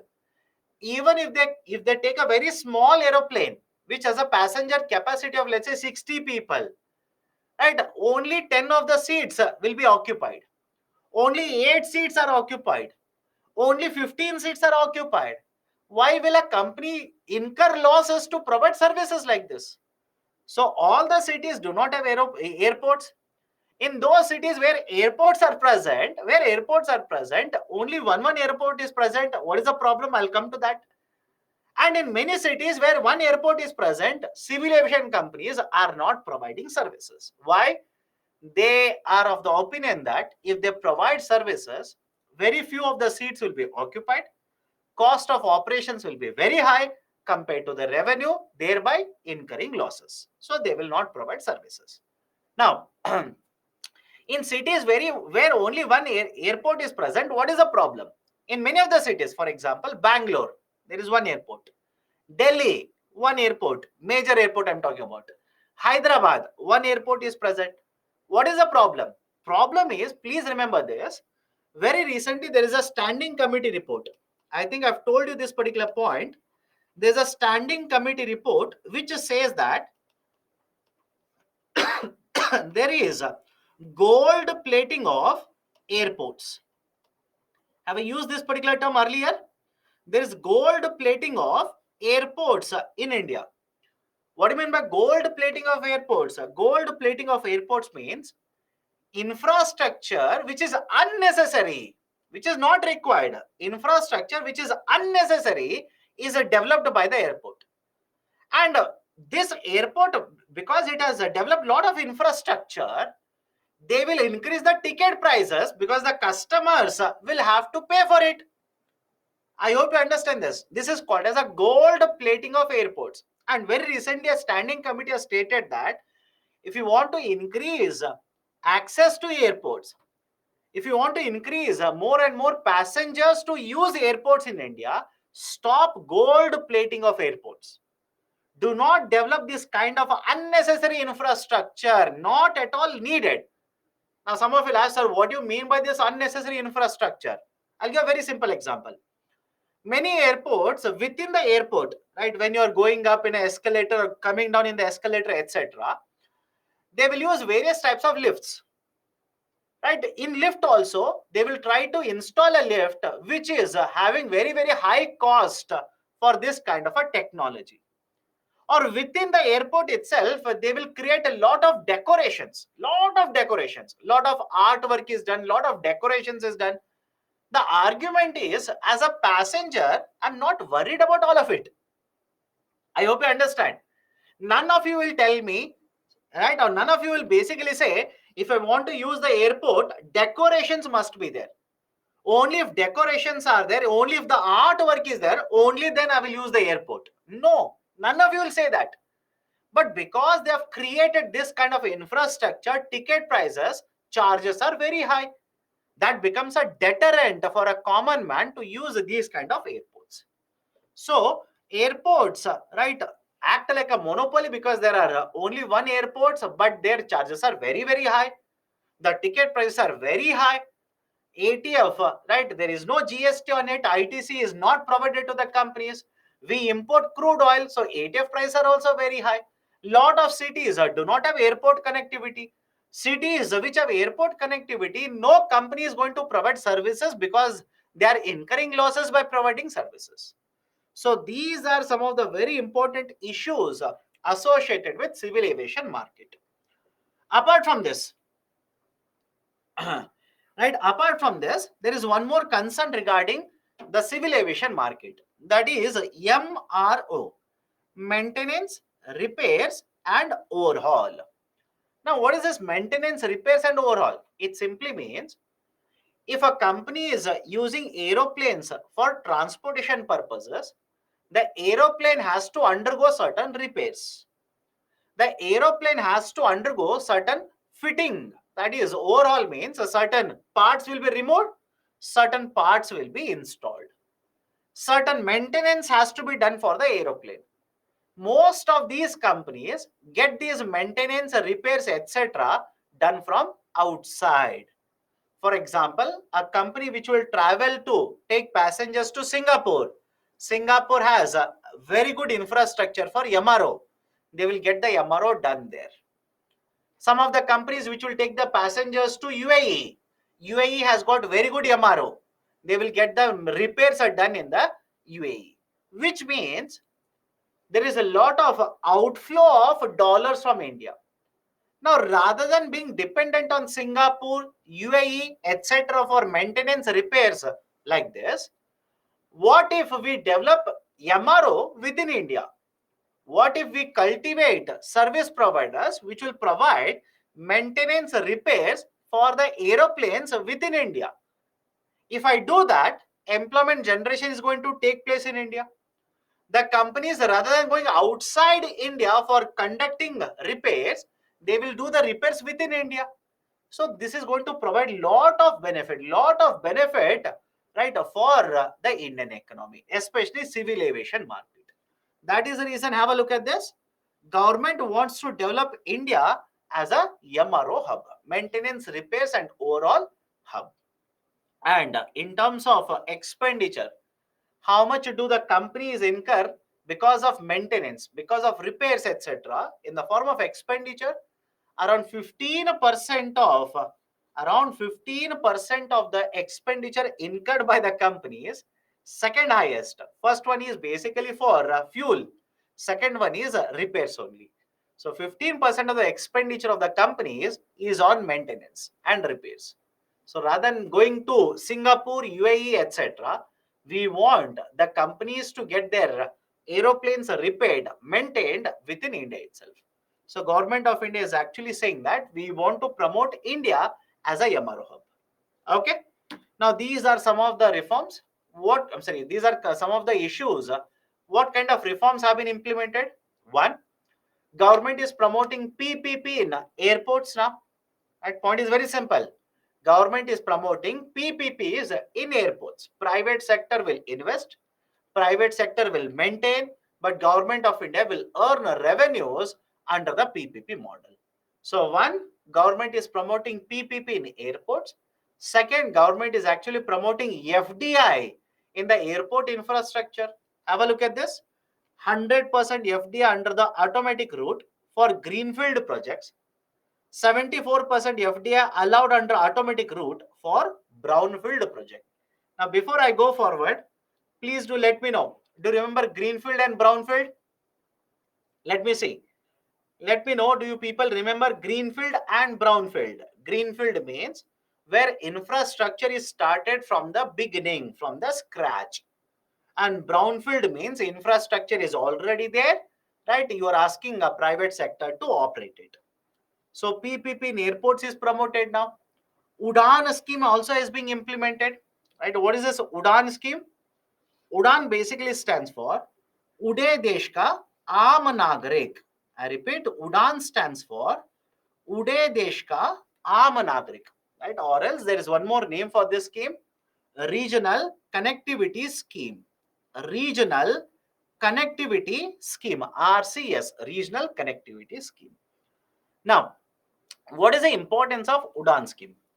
Government of India says there are a lot of cities in India, right? There is a classification of cities. Please understand this. There's a classification. What is the classification? Tier 1, Tier 2, 3, 4, 5, and 6. And on what basis do we classify these population, the cities as such? Based on the population. Based on the population, we divide them. For example, tier 6 up to 5,000, more than 5,000 up to 10,000, like this. We divide the cities in India. So the largest cities which have more than 10 lakh, which have more than 1 lakh, which have more than 50,000, etc. Large cities in India do not have airports, and if there are airports, nobody is providing the services using these airports in India. So government of India stated that under regional connectivity scheme or Udan scheme, we will provide a viability gap funding. Right? Please do let me know. Do you remember VGF? I repeat it. Under regional connectivity scheme, we will provide a viability gap funding for the companies which will start operating and provide services in tier 2 cities as well as tier 3 cities. Is it okay? I'll repeat it again. Under regional connectivity scheme, Government of India says government will provide a viability gap funding, VGF, viability gap funding for those carriers. Carriers means companies which will provide civil aviation services in tier 2 cities and tier 3 cities, so that the airports which were not utilized now will be utilized.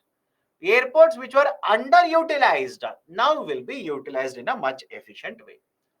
But Government of India also stated that because you are covered under the RCS, Regional Connectivity Scheme, I will give you benefit. right? I'll give you viability gap funding.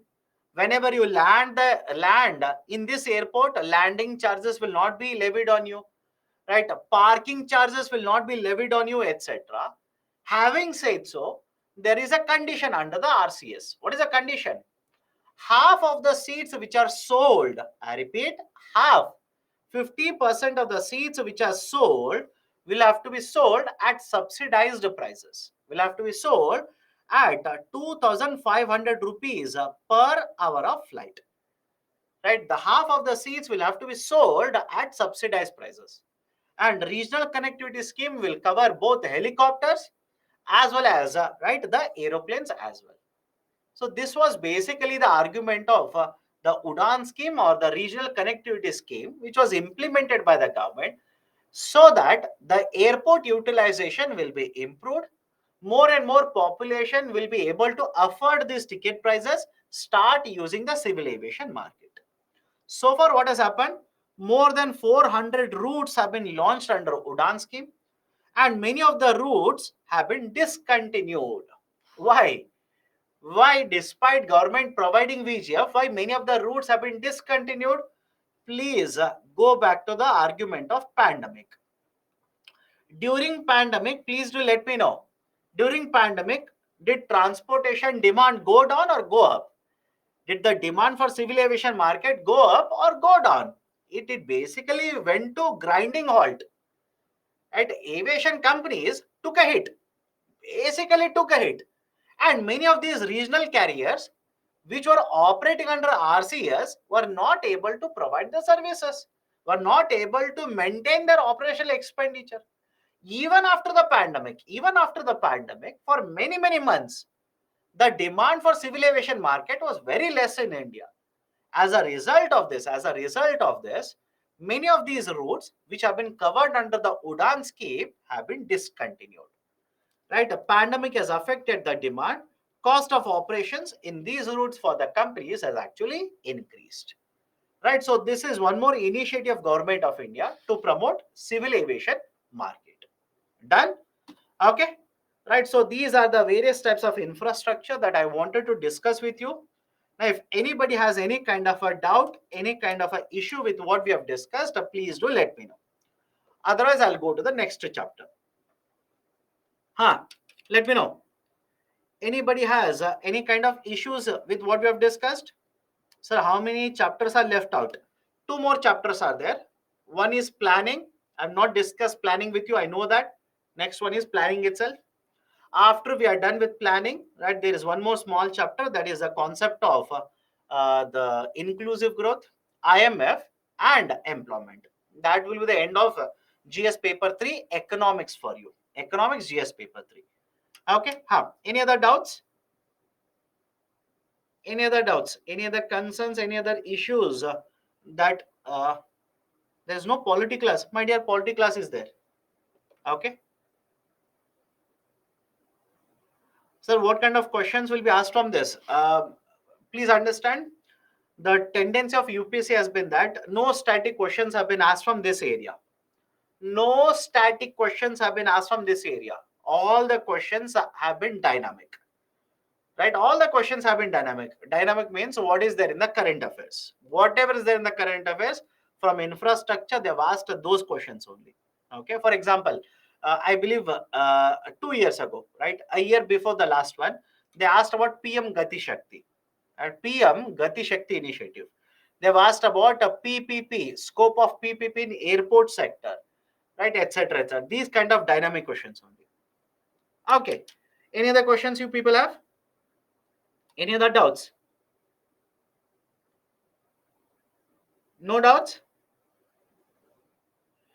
PPT and current affairs are enough? Yes. If you can revise static portion using PPT, right? A static portion using PPT, and if you can update current affairs, that should be more than sufficient for you. More than sufficient. Okay. Anything else? Sir, in whole economics, major questions are static. No, no, no. Most of the questions are dynamic in nature. Most of the questions are dynamic in nature.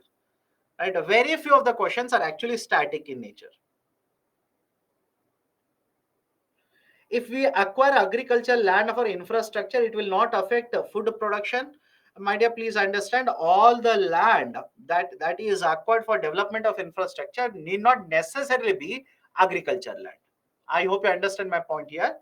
All the land that you acquire for the development of infrastructure need not always be agriculture land, right? And there is a particular process. There's a particular process, right? You cannot directly go and acquire agricultural land. First, that agricultural land, if you want to use it for commercial purposes, that it has to be classified as a NA.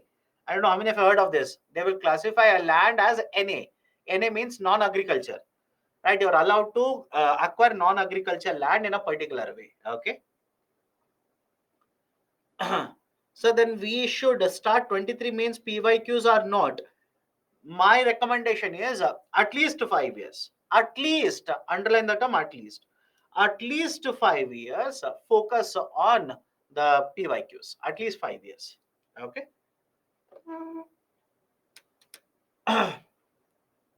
Okay. Done.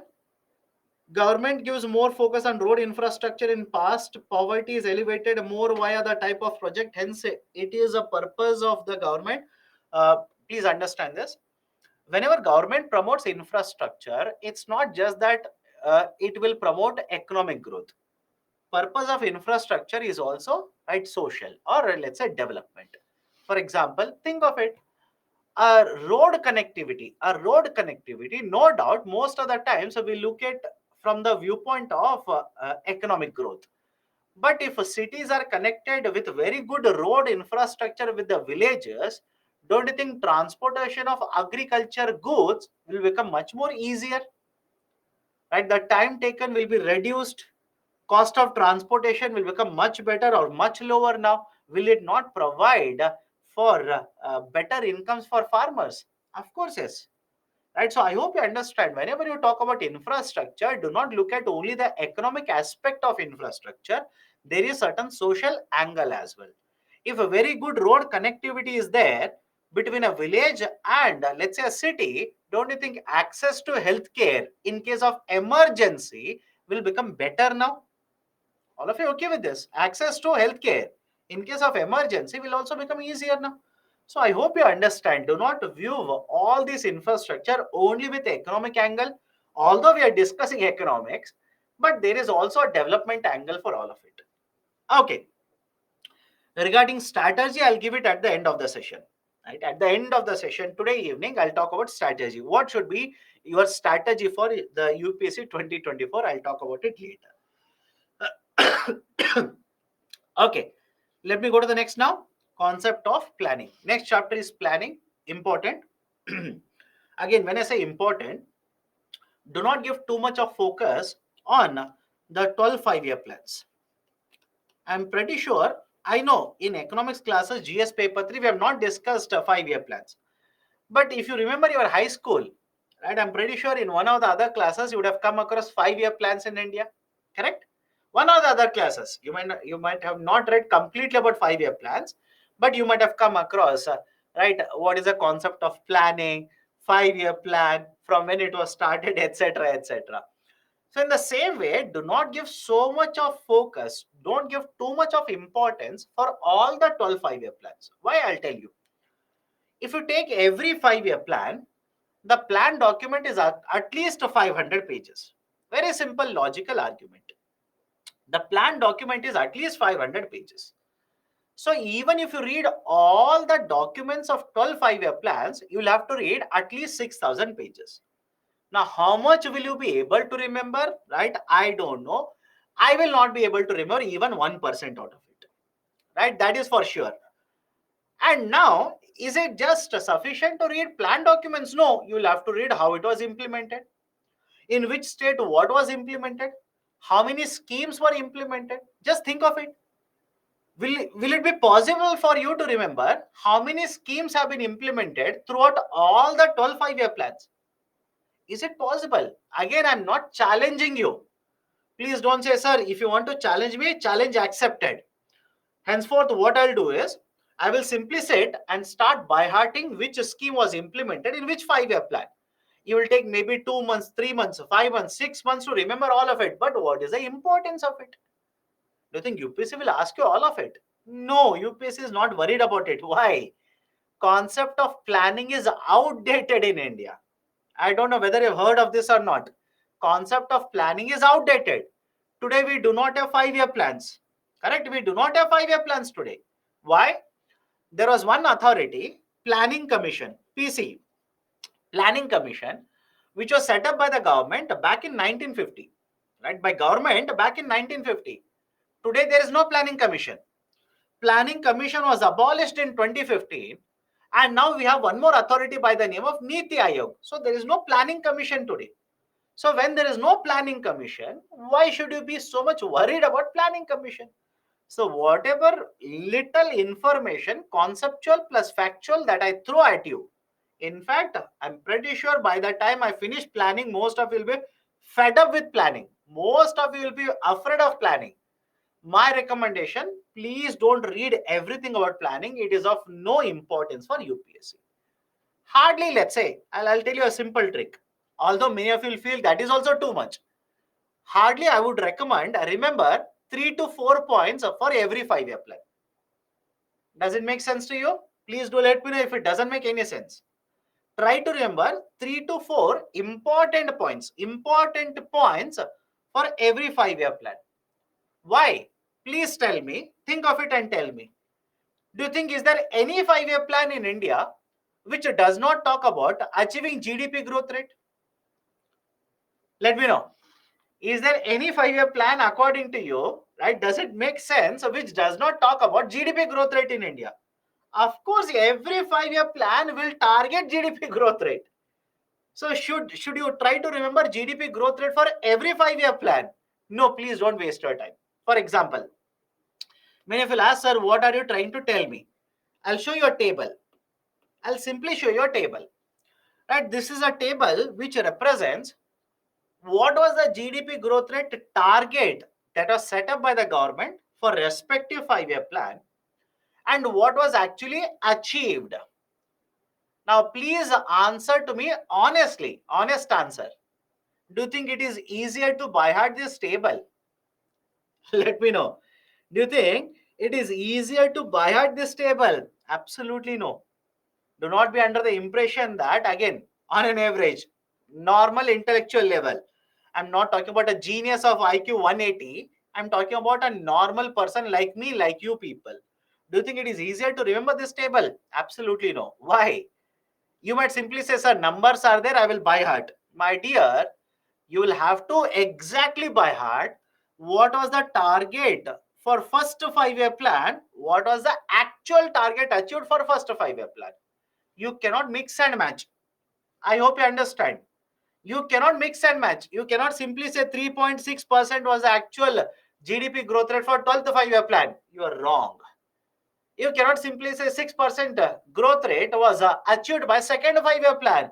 You are wrong. You will have to remember 6% was achieved by 7th 5-year plan, in which target was actually 5%. So I hope you understand my point. It's not easy and it's not required also. Then what is actually required? Please make observations. First 5-year plan, don't you think that's anyways important? Let me know. First 5-year plan, don't you think that is anyways important? So I would recommend remember what was the actual, what was the target. Second, last 5-year plan, which was proposed, not completely implemented, that is also important. What was the target? 8%. What was the target? I'm only talking about the target. Although many of the experts say we were able to achieve 7%, please remember the 12th 5-year plan was supposed to be implemented from 2012 to 2017. Simple. It was supposed to be implemented from 2012 to 2017. In 2015, Planning Commission was abolished. Planning Commission was basically dismantled by the government. Now, the authority which is responsible for implementing 5-year plan, that itself has been abolished. Do you think the 5-year plan will be implemented? So I hope you understand. 12th 5-year plan target was 8%. 11th 5-year plan, why you'll understand in some time, don't worry. 11th 5-year plan is also important. Please remember the target was 9%. We were able to achieve 8%. And the 7th 5-year plan is also very important. Please remember, for the first time,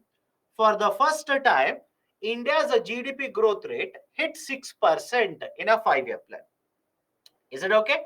India's growth rate for the first time hit 6%, right, in a 5-year plan. That was the 7th 5-year plan. So I would recommend, remember first, remember the second one, why you'll understand in some time. Remember 7th, remember 11th, remember 12th. That should be more than sufficient. Beyond this, if you want to by heart it, but slightly difficult. You'll have to remember specific numbers. Remember specific numbers is difficult. Okay. Now, and any doubts with what I've told you just now, please do let me know. Otherwise, we can take a break. Before I start planning, I want you people to take a break. Any doubts? Any concerns or any issues? Are Baba, answer. Any concerns, any issues regarding what we have discussed so far? Nobody wants to answer. Okay then. Take a break. Take a break. We'll restart at 12 o'clock. We'll restart at 12:05. Take a 15 minutes break. Right? We'll restart at 12:05. Okay.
Okay, welcome back.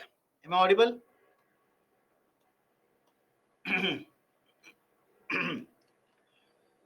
Welcome back. Am I audible? Please do let me know. Can we start now? Okay, done. Let's start. So what I'll be discussing in concept of planning. One, we'll start with concept of economic planning. After that, we'll discuss 5-year plans in India, Planning Commission, National Development Council, then different 5-year plans, then the evaluation of 5-year plans, and finally, Niti Aayog. Right? What is Niti Aayog? What is the composition of Niti Aayog? How it is different from Planning Commission, and what has been the role of Niti Aayog so far in India? Okay, so that will be the scope of this chapter. Let me start. First, what do you mean by economic planning? Let me define the term economic planning, then we can understand why India adopted a concept of economic planning. Economic planning basically is the process wherein the central government or a particular authority of the government will set up targets for the whole economy as well as various sectors. And to achieve these targets, the authority will allocate the resources. Is it okay? I'll repeat it again. What do you mean by economic planning? The government, that is the state or the government or the authority of government, will create a plan for the whole of economy, for the whole of India, including various sectors in India. For example, the Planning Commission earlier used to prepare plan for whole of India and used to prepare plan for every state, used to prepare plan for every sector, agriculture sector, industrial sector, services sector, etc. So an authority or the government will prepare a plan for whole economy or the whole country, including various sectors. And in the process of planning, the authority will determine how much resources will have to be allocated to which authority or for which plan, how much target should be achieved, how much funds should be allocated. Everything will be decided by the same authority. This concept is called as economic planning. Right? This idea is called as economic planning. And whenever you talk about economic planning, generally you will come across two types. One, you will come across centralized planning. One is idea of a centralized. It is either called as a centralized or central command economy. Central command, or there is one more term, imperative planning. Imperative planning. Right? What do you mean by centralized, central command, or imperative planning? Please remember this. The government will decide the plan for whole of the country, and the government through its agencies will implement the plan. Is it okay? I'll repeat it again. The plan is formulated by the government. The plan will be implemented by the government through its own entities.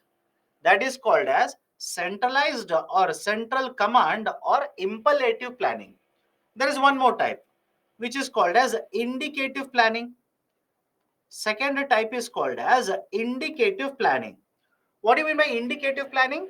In indicative planning, the central government will form a plan. The central government will formulate a plan, but in the process of implementation, along with the central government, along with the government, private sector is also present. Is it okay? Please do let me know. Please do let me know if there is any problem with this particular concept of planning. One is centralized or imperative planning. Who will formulate a plan? Government. Who will implement the plan? Government. Second one is indicative planning. In case of indicative planning, the plan is formulated by the government. I repeat, the plan will be formulated by the government. But in the process of implementation, along with the government, you will also have private sector participating. That is the reason, please remember this. In India, can I say, post 1991, private sector participation has actually increased in the economy. Let me know. Start participating. In India, post 1991, private sector participation has increased in the economy.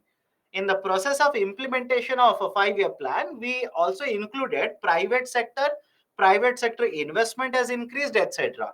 Now, please think of it. Have a look at this table. I'll come back to this table. Please don't worry. Have a look at this particular numbers here.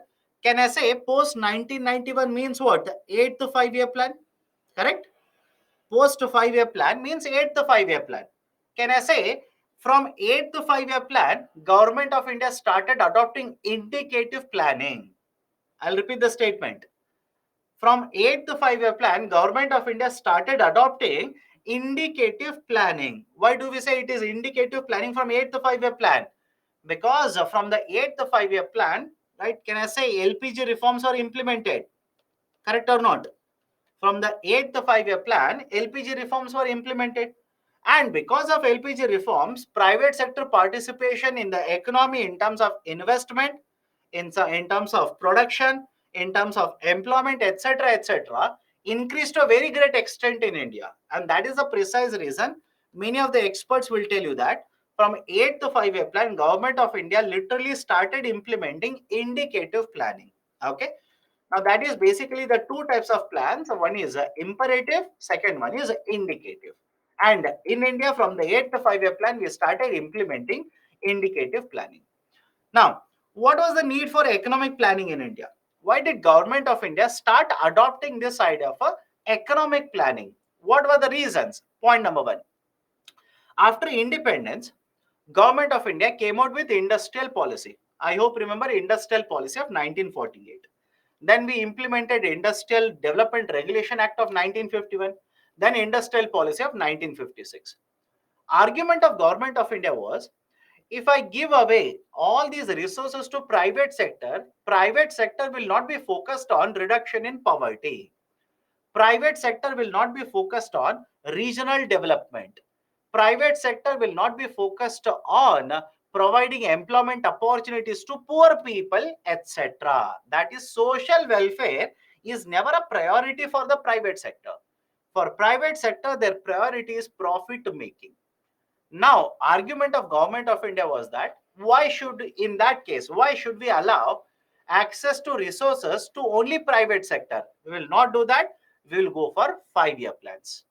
Government will decide to what amount or to what extent resources will be allocated to which sector, what will be your priority area, what will be your focus areas, what will be your GDP growth rate target, etc. That is the precise reason. One, to ensure the resources which are very scarce will be utilized efficiently. Second, social welfare will also be the objective of Government of India in the economic planning. Third one, at this point of time, India experienced low level equilibrium trap. Please remember this. At this point of time, India experienced a low level equilibrium trap.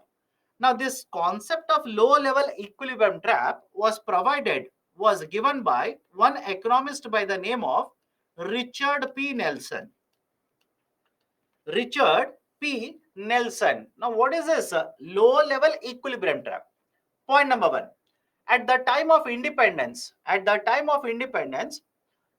do you think the poverty rates were very high or very low in India? Think of it and please answer. And even if you have not read modern Indian history, no problem. All of this you have learned in your high school. At the time of independence, is it okay if I say poverty rates in India were very, very high? Point number one. Point number two, lot of population resided in villages, and lot of population which was working was deriving their livelihood from agriculture sector. Is the point number two okay with all of you? Point number three, just like today, back in 1940s, do you think agriculture sector provided huge amount of returns to the farmers? Absolutely no. Returns or incomes earned by the farmers was very, very low.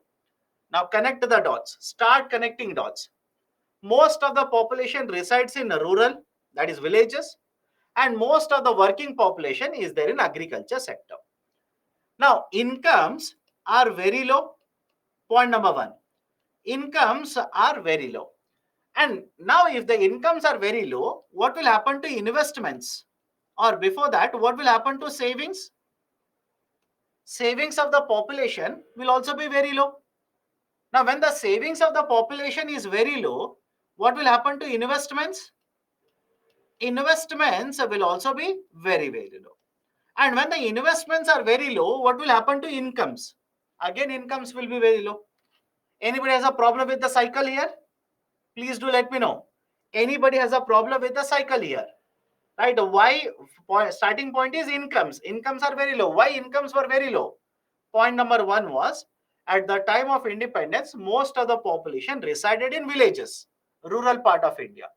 And most of the working population was earning their livelihood from agriculture sector. And earnings from the agriculture sector were not very high, but were very, very low. And because of that, I said incomes were very low. When incomes are very low, savings are very low. And when savings are very low, investments will also be very low. And when investments are very low, incomes are again very low. Now, as a result of this, can I say the population will continue to remain in poverty? Correct? As a result of this, population will continue to remain in poverty. It's a vicious cycle. This was basically referred to as low level equilibrium trap. It's a trap. Population will be never be able to come out of this poverty cycle as such. So argument was, one, we want to address the social welfare. Second, we want to ensure whatever resources are there, resources are utilized efficiently. So government is better suited, not the private sector. Third one, there is very low income, hence investments are very low. Government will promote investments, government will drive the investments, government will drive the industrialization. That was the third point. Fourth point, you have central government, you have state governments. You have center, you have state. It is better to have better cooperation if the planning is done by the central government. Better cooperation, better coordination will be observed if the planning is done by the center and implemented by the center. So these are basically the reasons why we actually adopted the concept of economic planning. In addition to this, there is one more term here: to protect national interest in the age of globalization. To protect national interest in the age of globalization. What do you mean by this? At the time of independence, industries in India were not very well developed. Anybody has a doubt regarding this? At the time of independence, industries were not very well developed. If anybody says, sir, how can you prove that? There is one very famous statement regarding British government in India. That is, the Britishers converted India as a source of their raw material and as a market for their finished goods. Yes or no? Have you come across this criticism? I'll repeat it again. The Britishers converted India as a source of their raw materials and as a market for their finished goods. They used to source raw materials from India, take it to UK, that is Britain, manufacture finished goods, bring them into India, and basically sell them in India. So industries were not very well developed in India. Now the challenge that government of India faced was, should I open up the economy? Should I basically open up the economy? And if I open up the economy, globalization, foreign private sector companies will come into India. Our industries are not very well developed. Our companies are not competitive. Now, at this particular point, if I adopt globalization, will there be growth in the domestic industries? Don't you think as a result of this, domestic industries will incur losses, forced to shut down?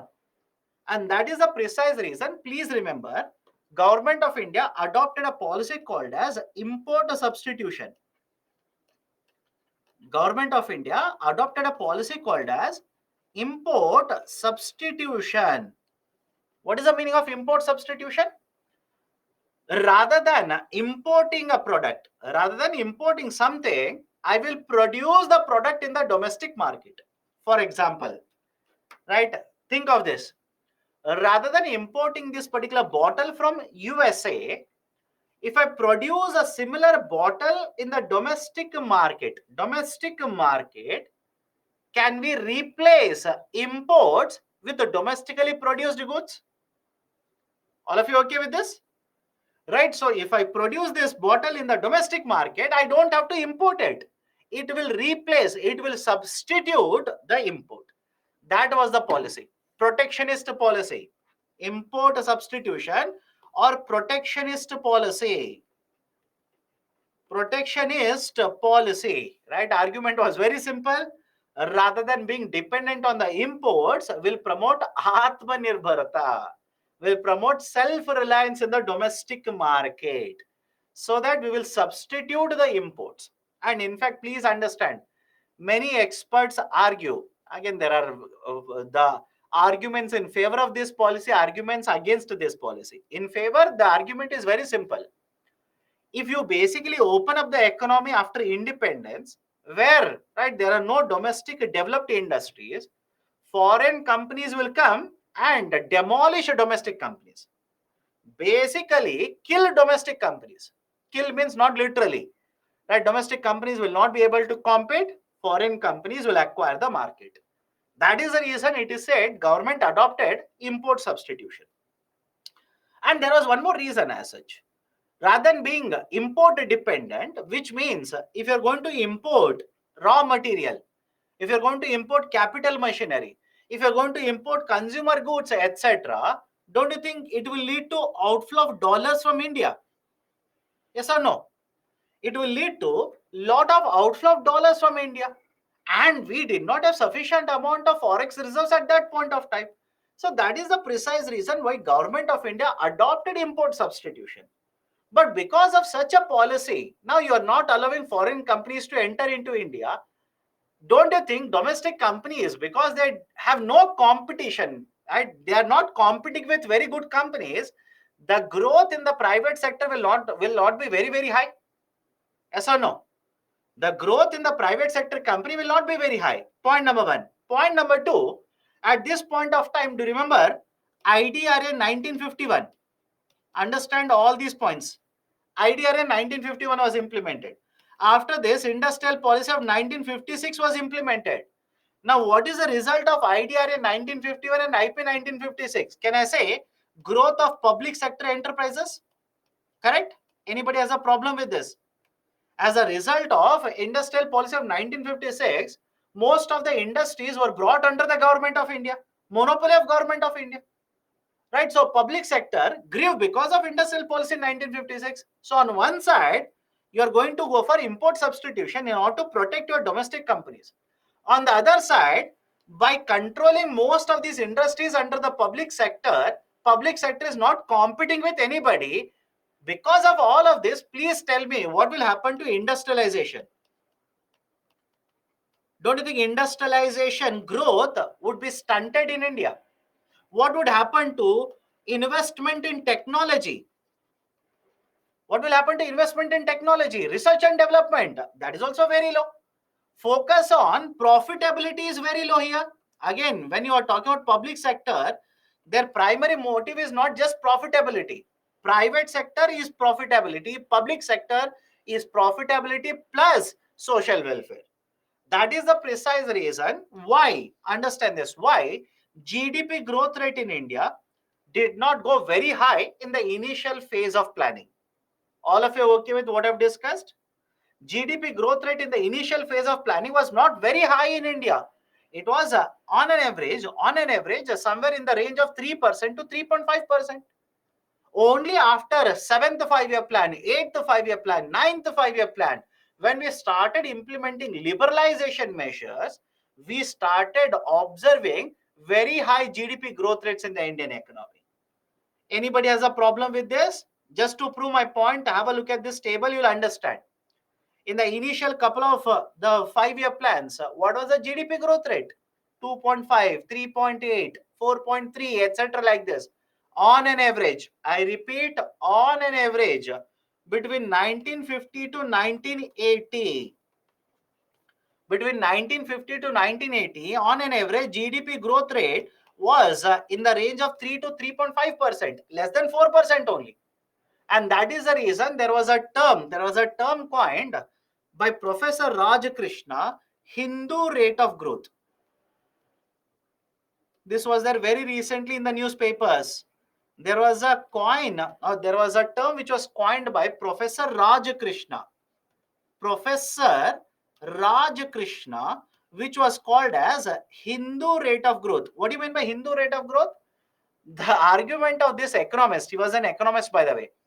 The argument of this economist was that no matter what are the government policies, because we are focused too much about import substitution, we are focused too much about promotion of public sector, prohibition of private sector investment, no matter whatever policies are there of government of India, the growth rate of India will be suboptimal, that is below 4%. That was the argument of Professor Raj Krishna, and this was called as a Hindu rate of growth. And you will see that up to fifth and sixth 5-year plan, generally on an average, I'm talking on an average, there was a Hindu rate of growth observed in the economy. From 7th, 8th, 9th, 10th 5-year plan, we crossed that threshold, started hitting 6%, 7%, 8% GDP growth rate. Done? These are certain points. I hope you understand why. What was the reason why government of India adopted concept of this idea of economic planning? Can we go forward? Can we go forward? Okay. Now, way to planning commission. We established a planning commission in 1950. Right? We established planning commission in 1950, and planning commission brought about the first 5-year plan in 1951. Introduced the first 5-year plan in 1951. But before that, before the planning commission was established, was there a discussion regarding plans in India? Was there any plan which was proposed for Indian economy? There are different proposals. Have a look at it. But all these proposals, please remember this. All these proposals were either given by private people, private citizens, or were given before the independence. I hope you understand. All these proposals were given by private parties or before the independence. Hence, these were not implemented. What was implemented was after 1947, that is independence, we set up an authority, planning commission, and what was proposed by the planning commission was actually implemented in the form of first 5-year plan. But before that, what were the proposals? The first ever plan for Indian economy was given by Dr. M. Vishweswaraya back in 1934. And the name of this plan was Planned Economy for India, Planned Economy of India. This plan by Dr. M. Vishweswaraya was proposed for a period of 10 years. Very simple. It was proposed for a period of 10 years. And in this plan, the argument was very simple. We should have a planning commission which will have 5 to 7 members. We should have a planning commission which will have 5 to 7 members, and it will be responsibility of this planning commission body to formulate a plan for India for a period of 10 years and implement it. And in the same plan, the proposal was given to increase investment. At this time, at this particular point of time, the total amount of investment was somewhere around 300 crore rupees. The proposal was to increase from 300 crore rupees to somewhere around 1000 crore rupees. I repeat, at this particular point of time, the total investment in the economy was somewhere around 300 crore. The proposal was to increase it to 1000 crore rupees. And the overall production in the Indian economy was proposed to be increased from 400 crore rupees to around 2000 crore rupees. The production should be increased from 400 crore rupees to 2000 crore rupees. And if all these proposals were implemented, again, please understand, you're talking about 1934. You're talking about 1934, my dear. Do not talk about 2023. Make a comparison and say, sir, only 400, only 300. You're talking about 1934, right? Around, I know, mathematics, I know, around a centuries ago, right? Don't say, sir, it's not exactly a century. I know that. Around 90 years ago. So argument was very simple. Have a planning body which will consist of 5 to 7 members. Now this particular plan will be implemented for a duration of 10 years. Under this, the total amount of investment will be increased from 300 crore rupees to 1000 crore rupees. Total production will increase from 400 crore rupees to 2000 crore rupees. And if all of this is implemented, the GDP, national income, would almost be doubled.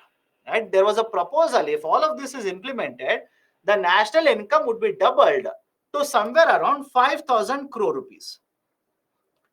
The national income would be doubled to somewhere around 5000 crore rupees.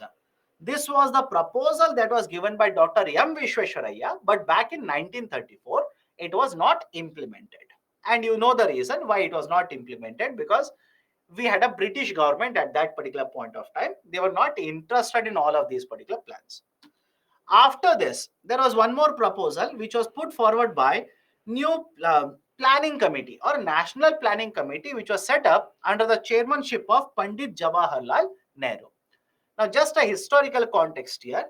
At this particular point of time, Indian National Congress, INC, who was the president of Indian National Congress in 1938? Let me see. Modern Indian history is over. 1938, who was the president of INC, Indian National Congress? It was S.C. Bose, Subhash Chandra Bose. S.C. Bose was the president. Okay, 1938, Mr. S.C. Bose was the president of Indian National Congress. And within Indian National Congress, they established a national planning committee, and this committee was chaired by Pandit Jawaharlal Nehru. Now, not much was discussed from this particular committee, although they gave recommendations, nothing was implemented. Why? One, British government did not accept this. And second, understand this very carefully, 1938, this committee was set up. What happened in 1939? Let me know. What happened in 1939? There was a breakout of Second World War. All of you okay with this? There was a breakout of Second World War, and now the focus was more to do with, right, should we support Britishers in the Second World War, then 1942 Quit India movement, etc., etc. So not much of discussion took place, or not much focus was given to the concept of National Planning Committee. Although National Planning Committee gave lot of recommendations, and one of the very important recommendation that was given by the NPC was that government should be owning important industries. Please remember this. Government should start owning important industries, and that is what exactly you will see in industrial policy of 1948. That is what exactly you will see in industrial policy of 1956. The ownership of most of the important industries came under the purview of Government of India. In fact, when the planned economy was given by Dr. M. Vishweswaraya, even Dr. M. Vishweswaraya stated that all the goods and services cannot be provided by the private sector. Private sector cannot satisfy the needs of Indian economy. Hence, a government of India should participate, control certain industries. That was the viewpoint of the first plan, as well as even the recommendation given by National Planning Committee. After this, in 1943, there was one more proposal given by group of businessmen. Around 8 businessmen came together, or industrialists came together, and they came out with a plan which is very famously referred to as a Bombay Plan. Again, given by group of businessmen, private citizens, not by the government, group of citizens. So that is famously referred to as a Bombay Plan. What was proposed in the Bombay Plan? In the Bombay Plan, this particular plan was proposed for a period of 15 years. Point number one. This plan was proposed for 15 years, 15 years. And under this particular plan, they proposed that some of the industries should be controlled by the government, and rest of the economy should be opened up for the private sector participation, which means they proposed a model wherein government will also be controlling certain industries, and private sector will also be participating in the economy. Point number one. Point number two, in this particular plan, they propose that infrastructure must be developed. I repeat, they propose that infrastructure must be developed. They focused on the promotion of investment in infrastructure. For example, shipping, right? Coastal shipping must be promoted. Road infrastructure must be developed, etc., etc. Right? That was basically the focus area of the Bombay Plan. And if all of this is implemented, investment in infrastructure, investment in shipping, etc., etc., If all of this is done by the government, the standard of living will improve. The per capita consumption, calorie consumption will also increase, and per capita income, according to this, per capita income would double from $22 to $45 in a span of 15 years. So this was the proposal that was given by group of economists, group of businessmen or group of industrialists, which is very famously referred to as a Bombay Plan. Apart from this, we also have a Gandhian Plan. Remember this, we also have one more proposal called as Gandhian Plan. Very misleading, please understand. If I were to ask you, according to you, who proposed Gandhian Plan? Most of you will say, sir, it was proposed by Mahatma Gandhi ji, which is wrong. Gandhian Plan was actually proposed by Shriman Narayan Agarwal. S.N. Agarwal. Shriman Narayan Agarwal. Please remember, this was asked by UPSC once. Once in prelims, this question was asked by UPSC. Under Gandhian Plan, right, what was the basic idea? Village industrialization. The argument was villages should be the epicenter for promotion of industrialization. Textile units, etc., must be promoted in the industries, right? So there should be certain plan for industrial development in the villages, right? So that was basically argument of Gandhian Plan. So there was Gandhian Plan, there was People's Plan. People's Plan was proposed by Mr. M.N. Roy, right? There were different types of plans which were proposed, but none of them have been implemented individually. Again, reason is simple. Either they were proposed before independence, British government did not implement it, or they were proposed by individual citizens, which is of no importance for the British government. Done? Now, after independence, what happened? After independence in 1950, I'll come back to this.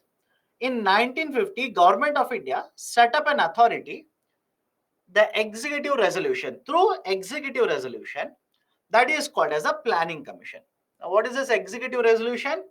Basically, it was a setup through order of Government of India. Order of Government of India. Government of India through an order established one authority, right? And that is named as a planning commission. The planning commission was set up through order of Government of India. The National Development Council was set up through order of Government of India. And the recent authority that is basically replaced the planning commission, Niti Aayog, National Institution for Transforming India. Even Niti Aayog has been set up through order of Government of India. So please remember, either it is planning commission or National Development Council, or even for that matter Niti Aayog. These are not constitutional authorities. These have not been set up through articles of Indian Constitution. For example, Supreme Court of India. Is there an article in the Constitution of India? Think of it and let me know. Supreme Court of India, is there an article in the Constitution of India? Yes. What about Election Commission? What about Comptroller Auditor General? Or your most favorite, what about UPSC? What about UPSC? There are articles. There are articles in the Indian Constitution. Right? So that is the reason these authorities are referred to as a constitutional authorities. But on the other side, Planning Commission, is it a constitutional authority? No. It was set up through order of Government of India. What about National Development Council? Through the order of Government of India. Niti Aayog, through the order, executive authority of Government of India. So 1950 we established a Planning Commission. 1952 we established the National Development Council. In the Planning Commission, the chairperson or the chairman of the Planning Commission was the Prime Minister. Whoever became the Prime Minister by default became the chairman of the Planning Commission. In addition to the chairman, there was a deputy chairman, there was a finance minister, other ministers of central government were appointed in the Planning Commission, and various experts were also appointed to the Planning Commission by the Government of India. Now, please make an observation of the Planning Commission and please let me know, is there any representation of the states in the Planning Commission? I'll repeat the question. Observe the composition of Planning Commission and tell me, is there any representation of the states in the Planning Commission? Right? Make observations. In Planning Commission, there is no representation of the states. Some of you are saying yes. Where? I don't know. Where have you observed it? In which side have you observed it? Where have I written state government under planning commission? I don't know. You tell me. There is no representation of the states in the planning commission. Can I say this is the biggest criticism of the planning commission? Think of it. Is it okay? This is the biggest criticism of the planning commission. What is the criticism? Planning commission forms the 5-year plans for the whole of India. But the authority where the 5-year plans are formulated, where the 5-year plans are made, there is no representation of the states. Right? Don't you think that's a flaw?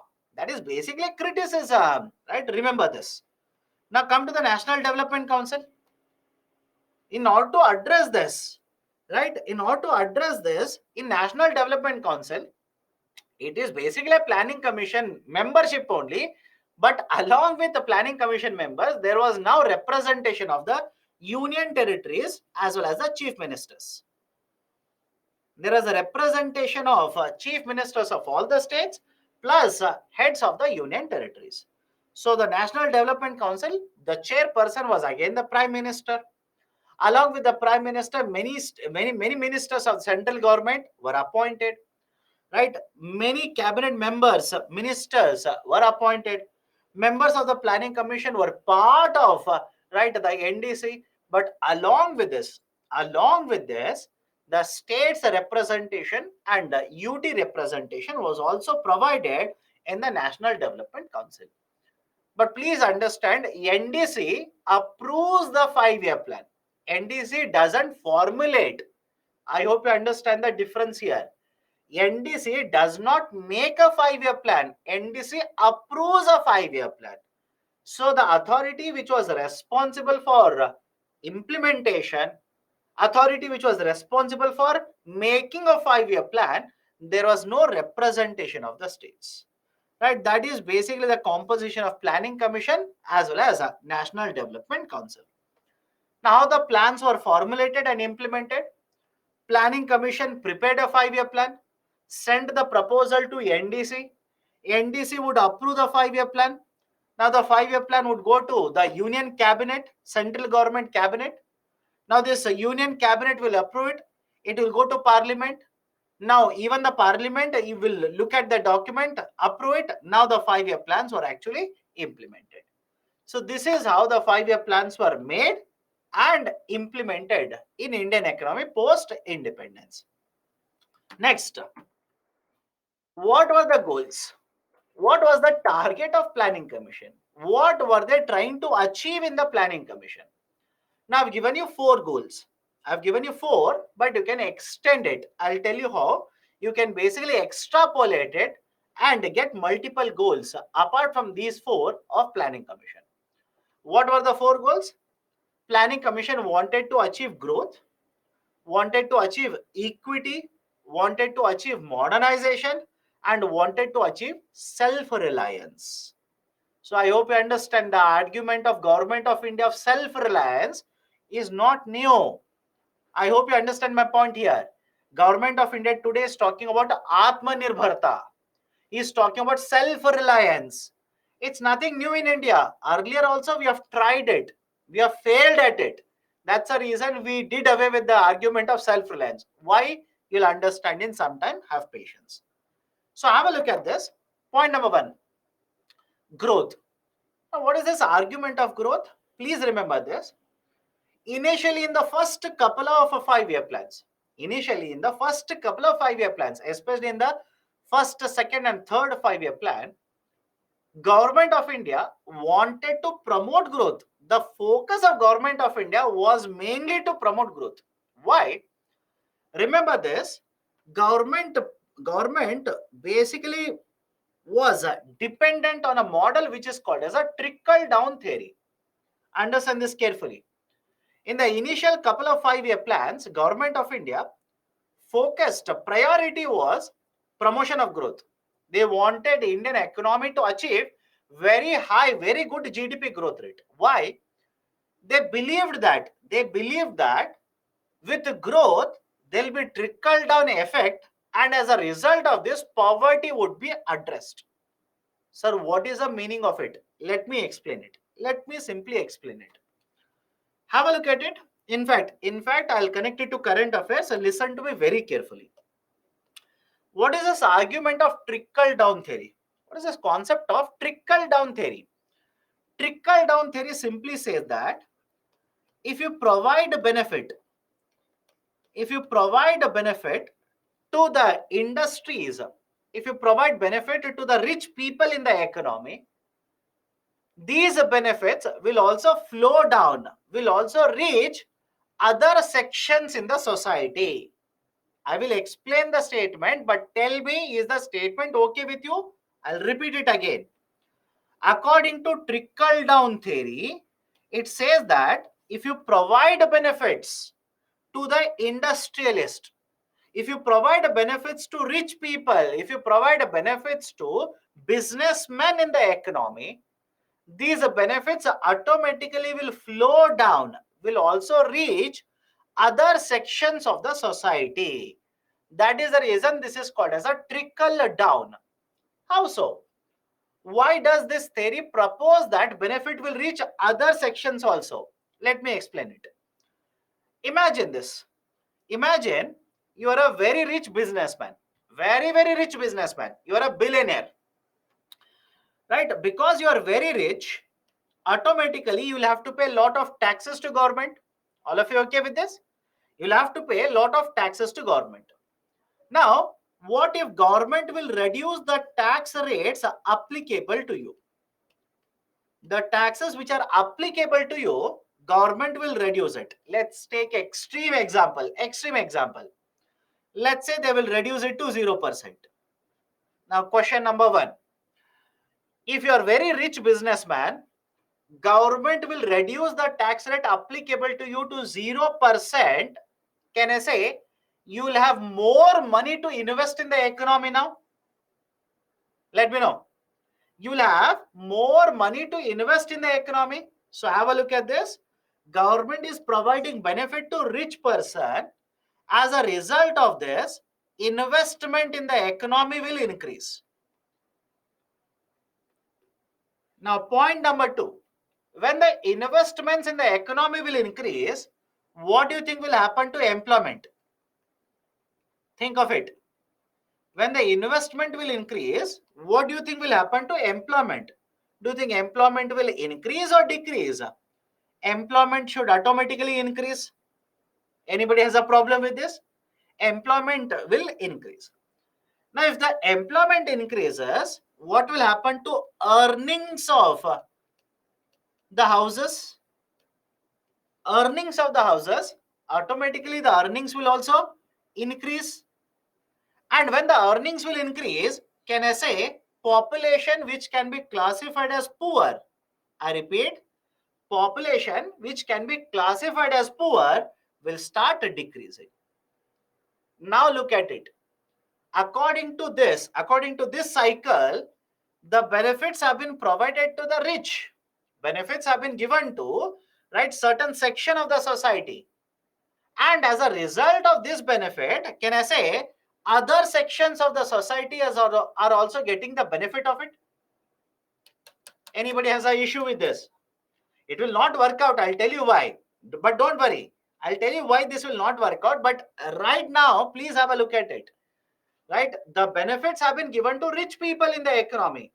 But is it not, according to this theory, is it not providing benefit to other sections of the society? Of course, yes. Of course, yes. Right? This is called as a trickle down theory. This is referred to as trickle down theory. And how do you measure this? How do you measure this is actually working out? If employment increases, what will happen to production? What will happen to production? Production will also increase. And if the production increases, what will happen to GDP? Automatically, the GDP should also increase. Now tell me, is it okay if I say in the first couple of 5-year plans, especially in the first, second, and third, their argument was we will promote growth. We will give more priority to growth so that poverty automatically will come down in the economy. All of you okay with this statement? I'll repeat it again. In the first couple of 5-year plans, the argument was We will target growth. Our focus, our priority will be growth. And if I achieve more growth, automatically poverty will come down. Right? This was the argument of Government of India in the first couple of 5-year plans. This doesn't work out in reality. This doesn't work out in reality. Why? I'll give you current affairs examples.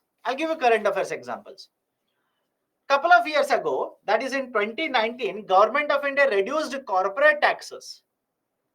I'll repeat it. Couple of years ago, Government of India reduced corporate taxes. Correct? We have discussed this in fact. And one of the objective of Government of India was that if I reduce the corporate taxes, the companies will invest more, they will produce more, GDP will be promoted, and when they will produce more, employment will be generated. I hope you understand my argument. That was the argument of Government of India. Has it actually happened in India? Right? How many of you read newspapers? Has it actually happened in India? Has a reduction in the corporate tax rate, has it promoted more industrialization, more employment in India? No. And again, please, before you jump to a conclusion, sir, you are anti-India, you are right criticizing, etc., etc. This is not me making up. This is the report of Reserve Bank of India. Reserve Bank of India very recently has stated that no doubt Government of India reduced the corporate tax rate. Corporates got the benefit of it. Now, some of you will ask me, sir, in that case, what did the companies do? Why did the companies did not invest? Why did the employment not generated because of this? Argument is very simple. When there is recession, think of it and tell me the answer. When there is a recession, when there is a slowdown, do you think companies will invest more or invest less? Let me know. If you are the owner of a private sector company, there is slowdown in the economy, there is recession in the economy, will you increase your investment or will you control your investments? You will reduce your investments. You will control your investments. You will not increase your investments. Why? There is recession, low demand. I hope you understand, low demand in the economy, right? There is a concern. I hope you understand my point here. Second, companies paid lower amount of taxes, government's tax revenues fell down, and companies had a debt to repay. All of you understand the term debt? Okay, all of you are okay with this particular term debt? Companies had borrowed in the market. They had debts. Companies will have more profits, and now using these more profits, they repaid the existing debt rather than investing in the market. Right? So understand this. You might theoretically think that trickle down theory will actually work out, but in reality it may not happen. It may not yield expected results, and that is the precise reason after the first couple of 5-year plans, Government of India changed the policy. They said trickle down theory is not working out, right? That is not leading to reduction in poverty, eradication of poverty. It's not happening, so let me change the policy altogether. And that's the reason after a couple of 5-year plans, you will see Government of India implementing many policies to address poverty. Many policies to create jobs in the economy. Government is doing it directly now, right? Various policies. I'll give you examples over a period of time. Don't worry. So all of you okay with the first parameter, growth? The first focus area of the government, that is a planning commission, was growth, and we believed in the trickle down theory. We believed that trickle down theory will work out. It will promote growth. It will also reduce poverty. That did not happen. Second, equity.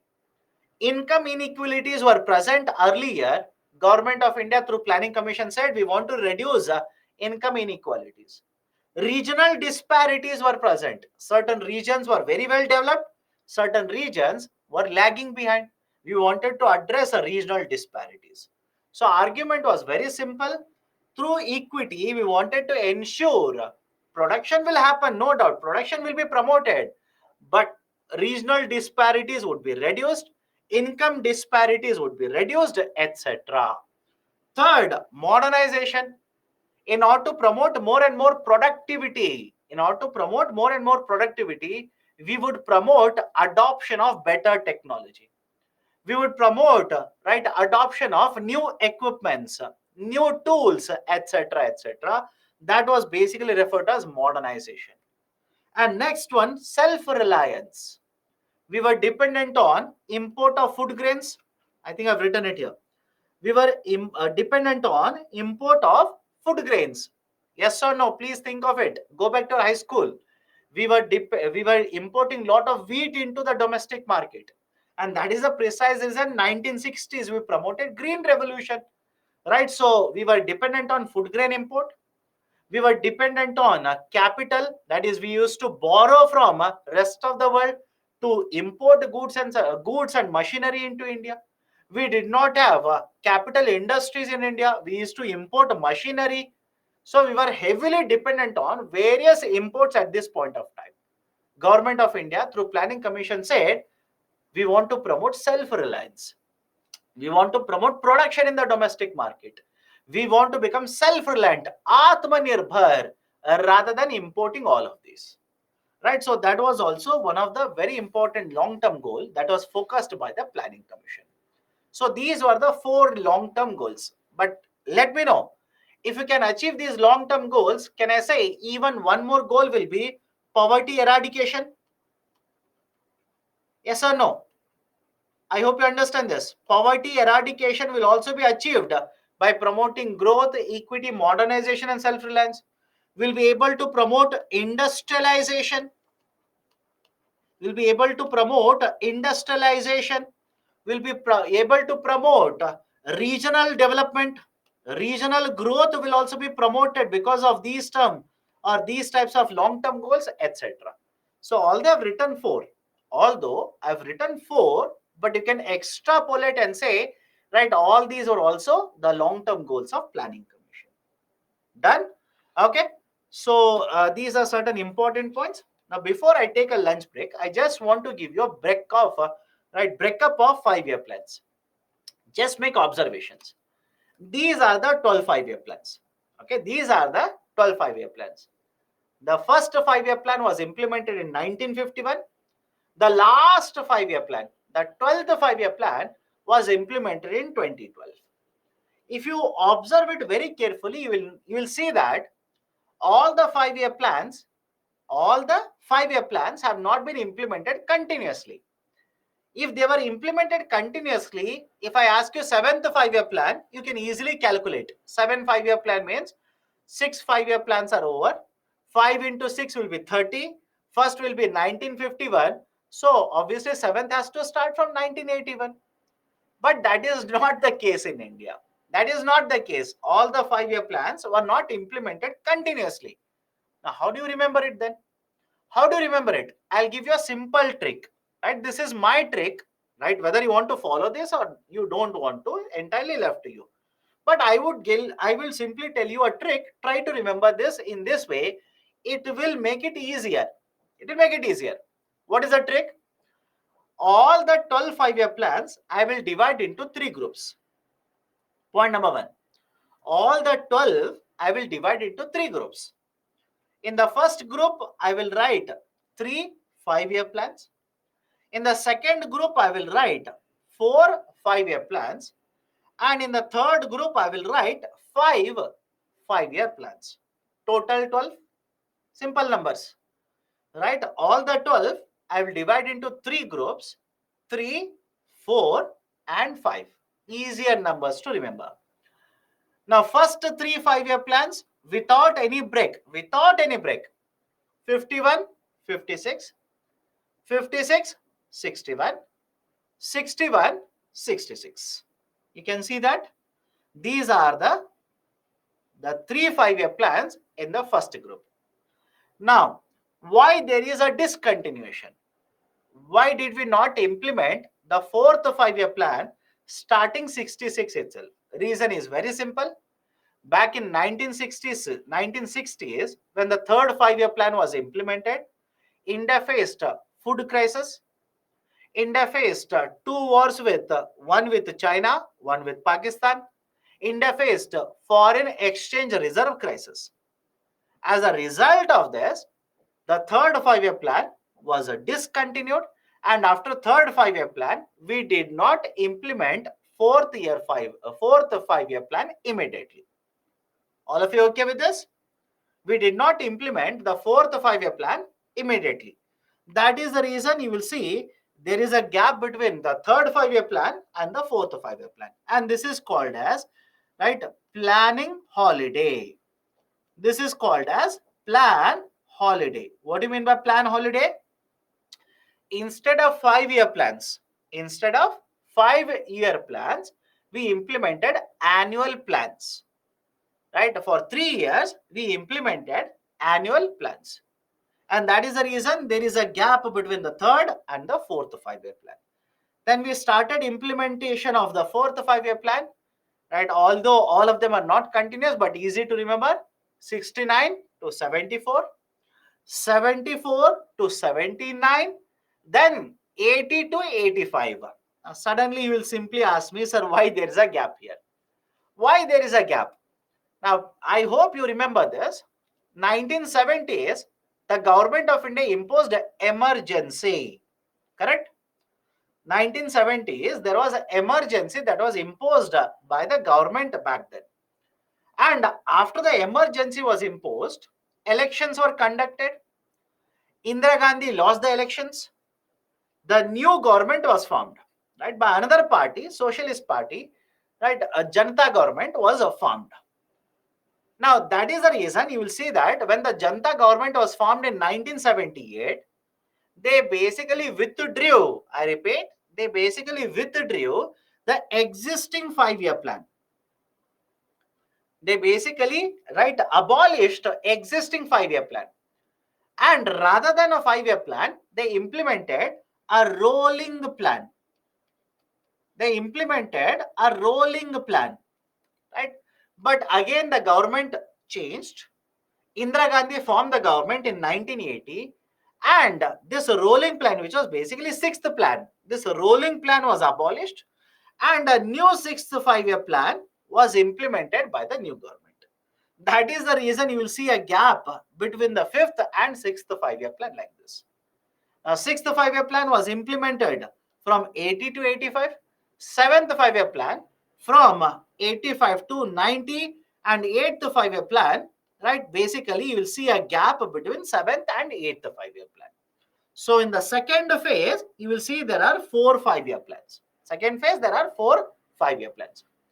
Now you will ask me, sir, why there is a gap again between 90 and 92? That is the seventh and eighth 5-year plan. Why there is a gap? We faced a crisis again in 1991. All of you remember that? We faced a crisis back in 1991. And as a result of this particular crisis, 5-year plans were discontinued. We took a plan holiday. Again, we took a plan holiday. Means what? Instead of 5-year plans, we implemented annual plans. And that is the reason you will not have a 5-year plan immediately after 1990. The eighth 5-year plan was implemented from 92. And after that, there is no gap. 92 to 97, 97 to 02, 02 to 07, that will be 10th 5-year plan. 11th 5-year plan, 07 to 12, and 12th 5-year plan, 12 to 70. Right? So I hope you understand. First 3 5-year plan, no gaps. Fourth 5-year plan will start from 69, 69, 74, 74, 79, fifth 5-year plan. Then again there's a gap, that is a sixth 5-year plan started in 80, 80 to 85, 85 to 90. These are the 4 in the second phase. Then again there's a plan holiday. Then we implemented 8th 5-year plan starting 92, and 8th, 9th, 10th, 11th and 12th, 5 5-year plans continuously implemented, any, right, without any gap. Done? Right? So this is how you remember. This is my trick. If you are comfortable with this, right, try to use this particular trick. If you're not comfortable, simply by heart it. By hearting all the 12 continuously will be difficult. Break it, it becomes easier. Break it into components, it becomes easier. 51 to 66, 69 to 90, 92 to 2017. That's it. Right? That is how you remember the 12 5-year plans. Done? Any doubts here? Can we go forward? Can we go forward? Any doubts? What is rolling plan?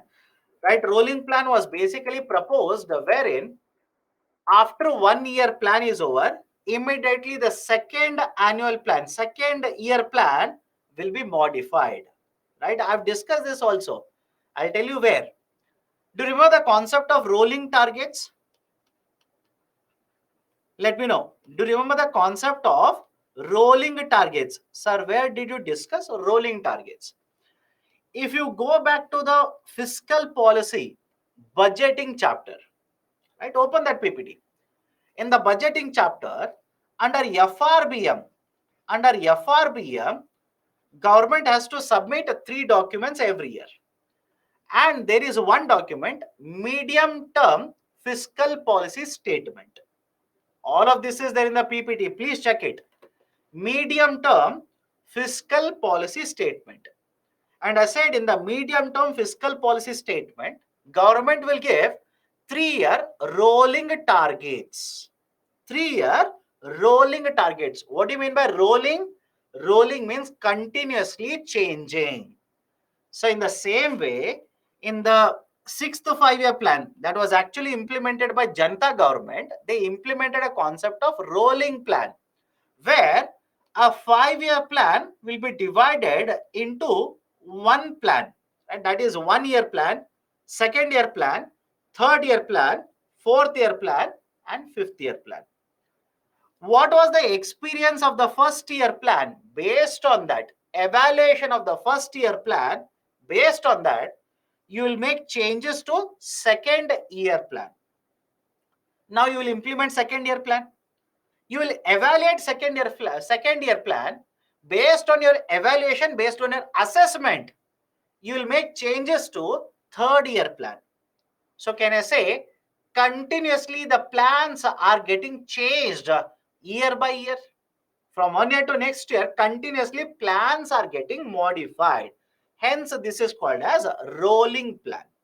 Okay, right? So this is basically the point of discussion regarding the division of the 12 5-year plans into first phase, second phase, and third phase. After 2015, we have not implemented any 5-year plan, right? We have discontinued 5-year plans in India. Okay, done. So any doubts? If there are no doubts, then we can take a lunch break. Why so turbulence in planning? My dear, from 1 year to next year, from one 5-year plan to second 5-year plan to third 5-year plan, objective of government changes. The scope of government changes. The focus of government changes. Requirements of Indian economy changes. That is a precise reason you will see so many changes happening over a period of time in the 5-year plans. Okay, done. Any other question? Any other question? Anybody has got any kind of a doubt? Otherwise, we can take a lunch break now. Okay, done then. So let's take a lunch break. We'll restart the discussion at 2:10. We'll restart the discussion at 2:10 p.m. Now, before you take a break, here is a pointer. Next, I'm going to discuss 12 5-year plans. I hope you understand my point. After the lunch break, I'm going to discuss 12 5-year plans. So be ready. I'll be giving you lot of data, lot of factual information I'll be giving you. Be ready for that. Don't say, sir, this is too much of data. My dear, even if I give you 3 points, 4 points per 5-year plan, 12 into 4 will be 48 points. So I hope you understand. So we'll have a discussion. We'll have a discussion, at least 3 to 4 points. Every 5-year plan, we'll have a discussion regarding that. Okay, done. Take a lunch break now. We'll restart at 2:10 p.m.